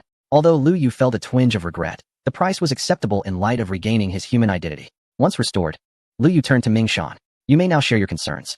Instead of speaking, Mingshan summoned yet another strange creature. This new pet, much like the previous one, evoked discomfort. One half of its body resembled a fox, while the other half mimicked a chicken, with conspicuous stitching marks adorning its form. The two creatures stood beside Mingshan, yet neither deigned to look at him, as if harboring a hint of hostility towards their master. At level 40, one should possess only a single pet. Yet, this Mingshan surprisingly has two. Esteemed Qingtang, my tale is somewhat lengthy, and I hope you will exhibit a measure of patience. Lu Yu nodded. In the recollections of his previous life, he had no knowledge of an individual named Mingshan. Furthermore, the profession of soul conjurer was equally unfamiliar to him. Moreover, the existence of two pets crafted through alchemy seemed to suggest a methodology not indigenous to this realm. With no pressing engagements that morning, Lu Yu gestured toward the city wall below, indicating that Mingshan should speak there. They found a secluded corner and settled upon the ground, at which point Mingshan commenced his narrative. I was originally studying abroad, and upon leaving the novice village, I entered the third secondary main city of the human race, Sunset City. It is primarily populated by overseas players and individuals like myself who have returned. I also served as a soul conjurer there. Lu Yu nodded, understanding now why he had never encountered the profession of soul conjurer before. My vocation possesses a unique talent. As you can see, I am able to maintain 2 pets, both of which are products of alchemy. To my knowledge, alchemy has not established a systematic practice in the abyss, as its very existence is inherently irrational. Liu Yu spoke delicately, mindful that he had recently received a human token from Ming Shan, and refrained from asserting that alchemy was illegitimate and nearly devoid of success. Indeed, it appears that esteemed Qintang is well versed in alchemy. Liu Yu shook his head. In truth, I am not very familiar. I have merely heard some tales. Please, continue. Very well. As you mentioned, alchemy is fundamentally irrational. These 2 pets are merely souls I have forcibly confined within their bodies, allowing them to survive. You possess a talent related to souls. Liu Yu recalled the fleeting sensation of disorientation when Ming Shan's sword had sliced through the air before him. To an extent, though it is quite weak, it primarily manifests in my ability to control their souls. If you can control their souls, why do they appear to harbor such animosity towards you? Sighing deeply, Ming Shan expressed profound sorrow. Because their souls and memories are fragmented, they believe I am responsible for their current, wretched state. Liu Yu was tempted to remark that they were neither human nor ghost to begin with. However, he could perceive the deep affection Ming Shan held for these 2 pets, akin to a father gazing upon his sons. He refrained from jesting at that moment. Esteemed Qintang, I have heard in Sunset City that you are the most powerful summoner. My pets could be considered a type of summoned beast. I wonder if you might possess a means to restore them to their former selves. Liu Yu regarded the 2 pets, each comprised of 2 distinct parts. His expression momentarily frozen. Ming Shan hastily added, as long as their souls can be restored to normal, that would suffice. Liu Yu pondered, suggesting that rather than discussing the restoration of souls, it would be more prudent to deliberate on how to return them to their corporeal forms. Ming Shan, observing Liu Yu's expression, seemed to grasp something profound and could not help but sigh once more. I apologize for the intrusion, esteemed Qing Jiao. That token of the human race should hold little value. Consider it a gift from me. With that, Ming Shan stowed away his 2 pets, intending to depart. However, Liu Yu grasped his arm firmly, stating, there are indeed methods available. Upon hearing Liu Yu's words, Ming Shan's previously dim gaze brightened visibly, filled with hope as he looked at Liu Yu. I understand your deep affection for these 2 creatures. There must be a reason behind it. I shall not pry further. While I cannot mend their souls, I have heard of a location you might wish to explore in the future. What location? Ming Shan inquired. The graveyard. The graveyard? It is known as the Purgatory on the map, situated in the first-tier main city, Baiyun City. Liu Yu tapped his head, realizing he was still somewhat groggy. The graveyard was a name players had given to Purgatory in a past life, as it was the domain of the undead, the largest map for the undead race. Purgatory harbored numerous unique items, some of which pertained to the realm of souls. Additionally, it featured professional mentors and NPCs related to soul-based vocations. If you seek to repair their souls, that is the only place I can think of, for the very essence supporting the existence of the undead is the soul itself. Upon hearing this, Ming Shan immediately knelt before Liu Yu, bowing twice in gratitude. Thank you, esteemed Qingjiao. Liu Yu was momentarily taken aback by this unexpected display of reverence. After all, it was merely 2 pets. Was the reaction truly warranted? Or perhaps the souls within those alchemical creatures were not merely those of chickens, monkeys, or foxes? Esteemed Qingjiao, do you know how to reach Baiyun City? I do. But it is presently inaccessible. The map of Baiyun City has yet to be unlocked. What? The condition for the first-tier main city to open is that someone must reach level 80. Very well, I shall train immediately. Ming Shan promptly rose and made his way to the training grounds. Suddenly, he turned back to Liu Yu, saying, Esteemed Qingjiao, I thank you on behalf of my children. Liu Yu shrugged, watching Ming Shan depart. Chapter 259. Changes in the gathering camp. Brother Yu. Have you encountered Ming Shan? Just as Ming Shan vanished from view, Wu Shiji sent a message. I have. Why do you ask? My friend informed me that he is a fugitive from abroad, seeking refuge upon his return. Liu Yu replied, since when can one seek refuge within the country? Has the world begun to descend into chaos? What is happening? My friend has also heard that he single-handedly eradicated a laboratory overseas. Apparently because they conducted experiments on his child, though the specifics remain unclear to me. I fear that he might involve you. You go. I'm fine, Ming Shan. You may interact with him as his profession appears rather unique. Very well. You go. I shall make arrangements. Liu Yu does not believe that merely meeting Ming Shan today would entangle him in any turmoil. The time until the abyss descends grows ever closer, and it is likely that other nations have begun to sense it as well. Capturing Ming Shan now would only squander manpower and resources without yielding significant benefit. Liu Yu does not consider Ming Shan to be a malevolent individual. Moreover, many matters in this world cannot be easily categorized as good or bad. A man, after serving 20 years in the military, returns to his hometown to exact vengeance upon the family of those who murdered his parents, ultimately awaiting capture in silence. He has committed a crime, murdering an entire family of over 10 members. But would you label him a sinner? Many issues hinge on the judgment of the heart. Nevertheless, Liu Yu lacks the energy to concern himself with the fate of someone entirely unrelated to him. He provided Liu Yu with a token of the human race. And in return, Lu Yu offered him a means to restore his soul. They are even. In fact, whether Ming Shan can ascend to the primary city in a timely manner likely depends on when Lu Yu reaches level 80. After all, in terms of levels, Lu Yu currently outstrips others by more than 20. Rather than worry about Ming Shan, Lu Yu is more eager to visit the gathering of heroes camp. Sun Hanyu is likely still unaware that her home has been robbed. As her sole disciple, it is imperative that he conveys this news to her promptly. Closing the dialogue box with the indifferent party, Lu Yu remounted his steed and galloped towards the gathering of heroes camp. Unlike the earlier haze during his journey, Lu Yu now felt a sense of clarity. Along the way, he continually provoked various wild creatures, allowing them to chase him without slaying them. This way, the effects of the Heartseeker badge can be maximized. The journey from Lingfeng City to the gathering of heroes camp typically takes at least half a day. However, this time, it took merely 2 hours. Standing before the grand gates of the camp, Lu Yu felt a momentary disorientation. In just a few days, it appeared that the camp had undergone significant transformation.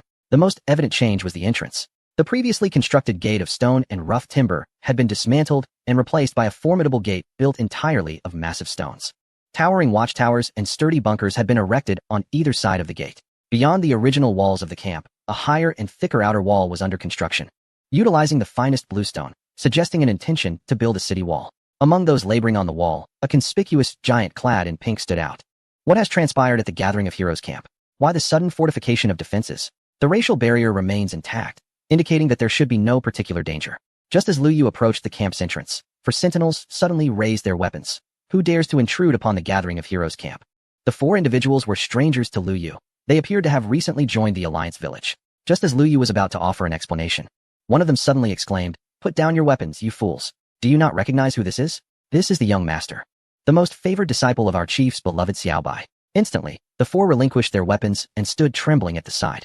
Lu Yu cast a glance at the one who had spoken. He recognized him as one of the previous gatekeepers of the Alliance village, whose name seemed to be Zhang San. Lu Yu harbored serious doubts that Zhang San had intended to refer to him as Xiaobai's pretty boy. After all, before he had become a disciple of Sun Hanyu, the villagers had assumed he was Sun Hanyu's male consort. Judging by the words Zhang San nearly let slip, it seemed this jest still circulated privately within the Alliance village. Zhang San hurried over to Lu Yu. "Young master, it has been quite some time since your last visit. Our chief often speaks of you, mentioning that the green cattle in the back mountain should be harvested." Lu Yu realized that his only utility in Sun Hanyu's presence was this. He placed a hand on Zhang San's shoulder and glanced at his ID, confirming it was indeed Zhang San. "It appears there are many new faces in the village, and you have been promoted. Is there something amiss?" Zhang San smiled broadly. "Young master, it seems there is something happening, though I am not privy to the details. We have received orders from above to maintain vigilance over the village during this period. We must not be negligent. Beyond that, I am unaware."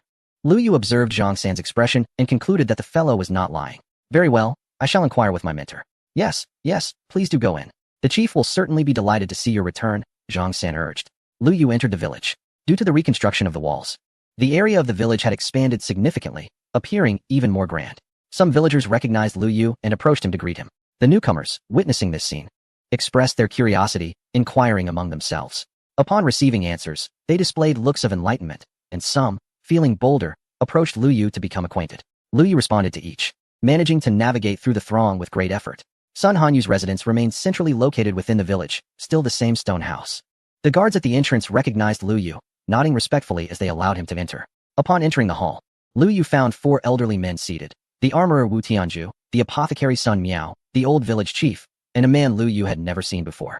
The 4 were arranged in 2 rows within the hall, with Sun Hanyu reclining in the prominent seat. However, she did not appear as languid as before. Instead, she bore an expression of exhaustion.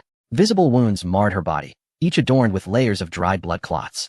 Upon seeing Lu Yu enter, her stern demeanor instantly melted away, replaced by joy tinged with a hint of grievance. "You have come," she said. "Master, what happened?" "Nothing much. I just had a scuffle with that scoundrel Song Qing'an." Chapter 260. Establishing a city. You fought with Song Qing'an, the lord of Lingfeng City? Who else could it be? It happened just this morning. At the mention of Song Qing'an, Sun Hanyu seemed to be instantly enraged. The last batch of equipment forged was excellent and sold for a handsome price, only to be targeted by Song Qing'an. He demanded that the Gathering Heroes village pay an additional 500 pieces of silver equipment and 100 pieces of gold equipment weekly, on top of their usual tax burdens. Upon hearing this figure, Lu Yu immediately understood why Sun Hanyu had resorted to conflict with Song Qing'an. Wu Tianju could barely forge a handful of equipment each week. Song Qing'an's demands would take a significant portion, not to mention the 100 pieces of gold equipment. It was enough to infuriate not just Sun Hanyu, but Lu Yu as well. Song Qing'an was rigid and dogmatic, Yet the existence of these villages was inherently ambiguous. Taxation had no formal regulations. It was entirely at the discretion of the city lord. Song Qingyin was no fool. He would seize any opportunity to extort more. Moreover, with the fugitive Wu Tianzhu still hiding in Gathering Heroes Village and the recent turmoil over Wanjin Mountain leaving Lingfeng City short on forging materials, the emergence of Gathering Heroes Village was an irresistible temptation for Song Qingyin. So, Master, Song Qingyin confronted you because you refused to deliver the equipment? Not solely for that reason. I have long been tired of that wretched fellow's arrogance. This incident just provided the perfect opportunity to retaliate against him. Huh. Lu Yu's eyes widened in astonishment at Sun Hanyu's words. Truly, she was his mentor, acting decisively without a hint of hesitation. No wonder he had felt the air outside charged with tension, as if a battle were imminent. And indeed it was. This thought made Lu Yu somewhat anxious. He trusted in Sun Hanyu's strength. Song Qingyin was merely a level 80 second transformation player. Although his profession was somewhat peculiar, he could hardly gain the upper hand against Sun Hanyu. After all, she had only 12 summoned beasts, while Lingfeng City boasted tens of thousands of troops.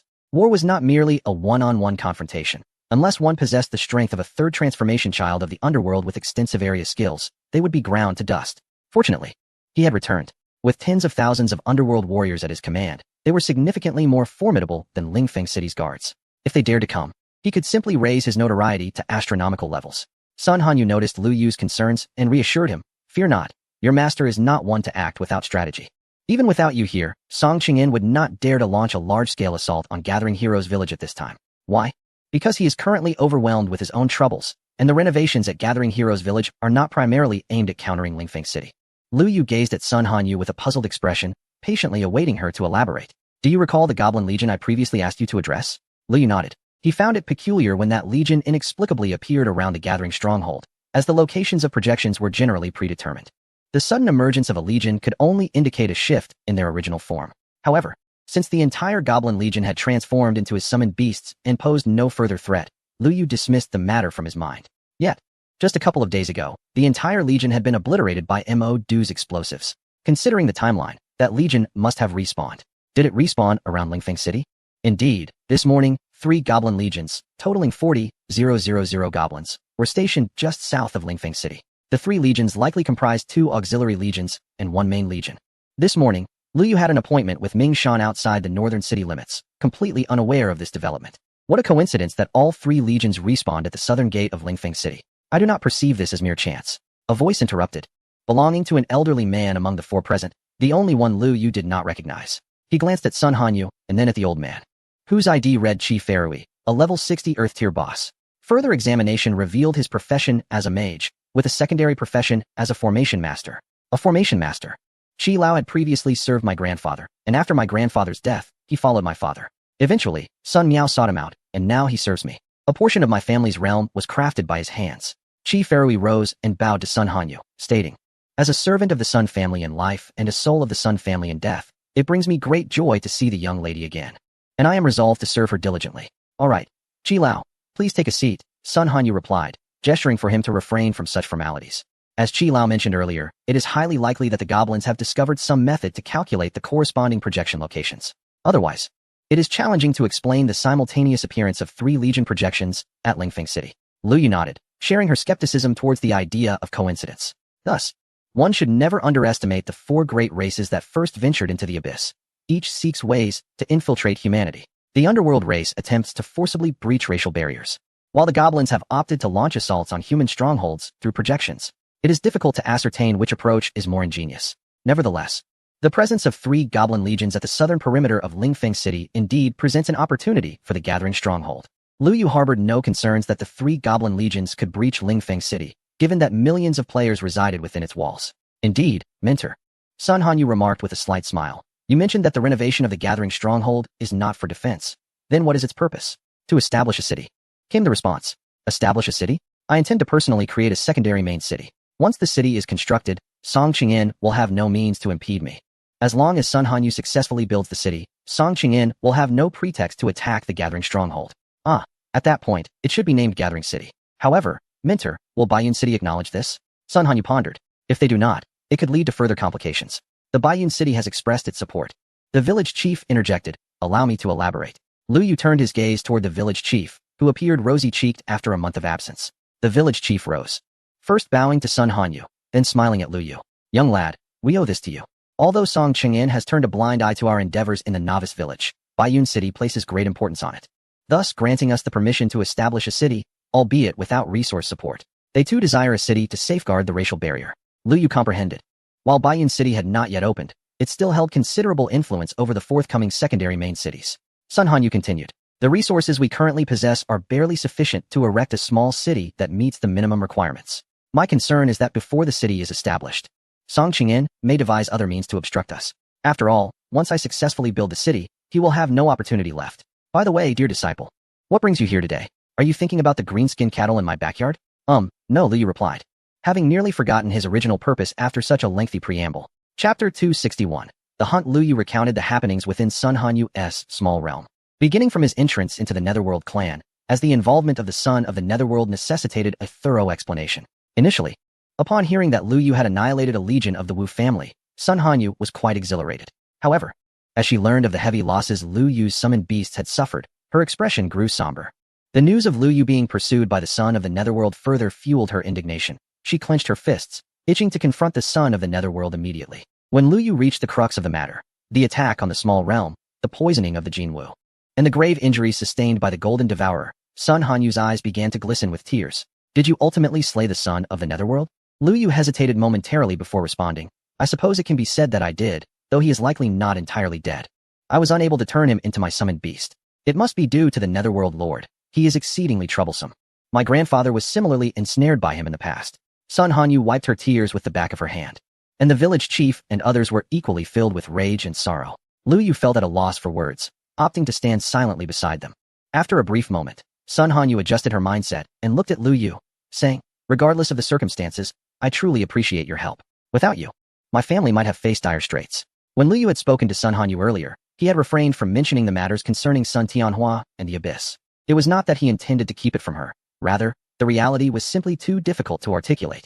How could he explain to Sun Hanyu that her great-great-grandfather was now his summoned creature? Moreover, that the old man had once wished to bring them together? The thought alone made Lu Yu feel awkward, so he chose silence, waiting for his mentor to gradually uncover the truth. Mentor, would you like to return and take a look? Sun Hanyu shook her head. The son of the underworld is dead, and as long as there is wealth, my family will remain safe. It's just that without Xiao Wu, there may no longer be daylight within. May I see Xiao Wu? Lu Yu summoned the golden crow. Its golden flames were dimmed and shrouded in a layer of dark mist, exuding a profound sense of agony. Upon seeing it, Sun Hanyu's eyes turned red once more. She hastily urged Lu Yu to put the golden crow away. In the summoning space, it could alleviate its suffering through slumber. Curse that underworld clan. Curse that underworld poison. Sun Hanyu gritted her teeth, vowing that one day she would annihilate the entire underworld clan. Indeed, one day I shall bring ruin to the entire underworld clan. Lu Yu resonated deeply with Sun Hanyu's current emotions. Disciple, do you know how to resolve the underworld poison? There are solutions, but I lack the capability at present. What if I assist you? Lu Yu pursed his lips. Mentor, this is not merely a matter of strength. I am aware of a plant-based exotic species that can counter the underworld poison, but unfortunately, there are no evil maps featuring such flora in the level 2 main city. Sun Hanyu understood. So, we must at least wait for Baiyun City to open? Lu Yu nodded. Very well, I entrust this to you, dear disciple. Level up to 80 as soon as possible. Lu Yu nodded with determination. A message from the Untroubled appeared in the dialogue box. Yugu, Rumming has arrived. Are you going offline? Lu Yu promptly replied. Give me 2 minutes. We shall go to greet her together. All right, you go. Lu Yu closed the dialogue and turned to Sun Hanyu, saying, Mentor, I must step away for a moment. This hall should be secure, yes? Sun Hanyu shot him a glance, understanding what Lu Yu's temporary absence implied. You rascal, are you looking for trouble? Is there a place safer than here? Just sit over there. I still need to discuss the details of city construction with them. In truth, the greatest challenges of city construction lay in the resurrection spring and the return formation. Without these two elements, no matter how grand and imposing the city walls were, or how vast the area and populous the city, it could never be deemed a true main city. However, for Sun Hanyu, these obstacles seemed far from insurmountable. The Elder of the Resurrection Spring Water can certainly handle it. He had forcibly divided a small portion of the Resurrection Spring Water into his own courtyard back when he was in the Novice Village. As for the return city formation, Lu Yu firmly believed that Chi Farui would undoubtedly be able to create it.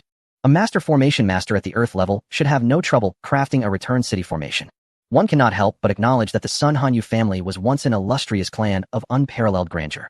Since his presence was no longer required here, Lu Yu felt at ease to depart. He casually seated himself on a chair before logging off. Upon exiting his room, he found others waiting downstairs. Sun Ruekong was also seated on the sofa. As Lu Yu's bodyguard, he would naturally accompany him wherever he went. Lu Yu did not regard Sun Ruekong as an outsider. Although he was not part of the Abyss Lord-S faction, he was included in the gathering today. The vehicle parked at the entrance was no longer the inconspicuous seven-handed and seven-edged, but rather a brand new business van. This was a gift from Du Guohua, who had heard about his son using a nearly dilapidated vehicle to bring Lu Yu to East City Huafu. The seven-seater business van was more than sufficient for Lu Yu and his companions. Wushi Wugong took the initiative to occupy the driver's seat. Their first destination was the airport to pick up Rumeng Jiangnan, followed by a visit to Tianjingju. As Rumeng Jiangnan emerged from the terminal, she carried no luggage. Clad only in a flowing pink dress, her exquisite features, graceful curves, and innocent visage radiated youthful vitality. The pure-hearted youth nudged Lu Yu with his arm. "Brother, you wouldn't be developing feelings for someone else, would you?" Lu Yu exited the vehicle and opened his arms wide for Rumeng Jiangnan. Upon seeing Lu Yu and the others, she sprinted towards them. Tears streamed down her face, unable to be contained any longer, as all her grievances erupted in that moment. Lu Yu embraced her, saying nothing, merely stroking her hair gently. After a while, Rumeng Jiangnan wiped her tears and offered a faint smile to everyone. The others also smiled in return. At this moment, no words were necessary, for they all understood that they were indeed a family. Everyone boarded the vehicle, heading straight for Tianjingju. The driving responsibility shifted to Sun Ruekong, while the others engaged in light-hearted banter. Suddenly, Wushi Wugong produced his phone and answered a call. "Brother Yu. There's breaking news. The Aoshi gang has leveled up to level 2. They have activated the hunting order, and the territorial competition will commence in 4 hours. Do you know which territory it is? It's a place called Juizhai." Lu Yu Chapter 262, The Teleportation Array of Ju-Yi City. The concerns that Sun Hanyu had previously harbored ultimately came to fruition. Song Qingyan had indeed employed other means to create trouble for Juizhai. Lacking the capacity to address the issue himself, he designated Sun Hanyu's Juizhai as a territory for the hunting war, compelling players to resolve it on his behalf.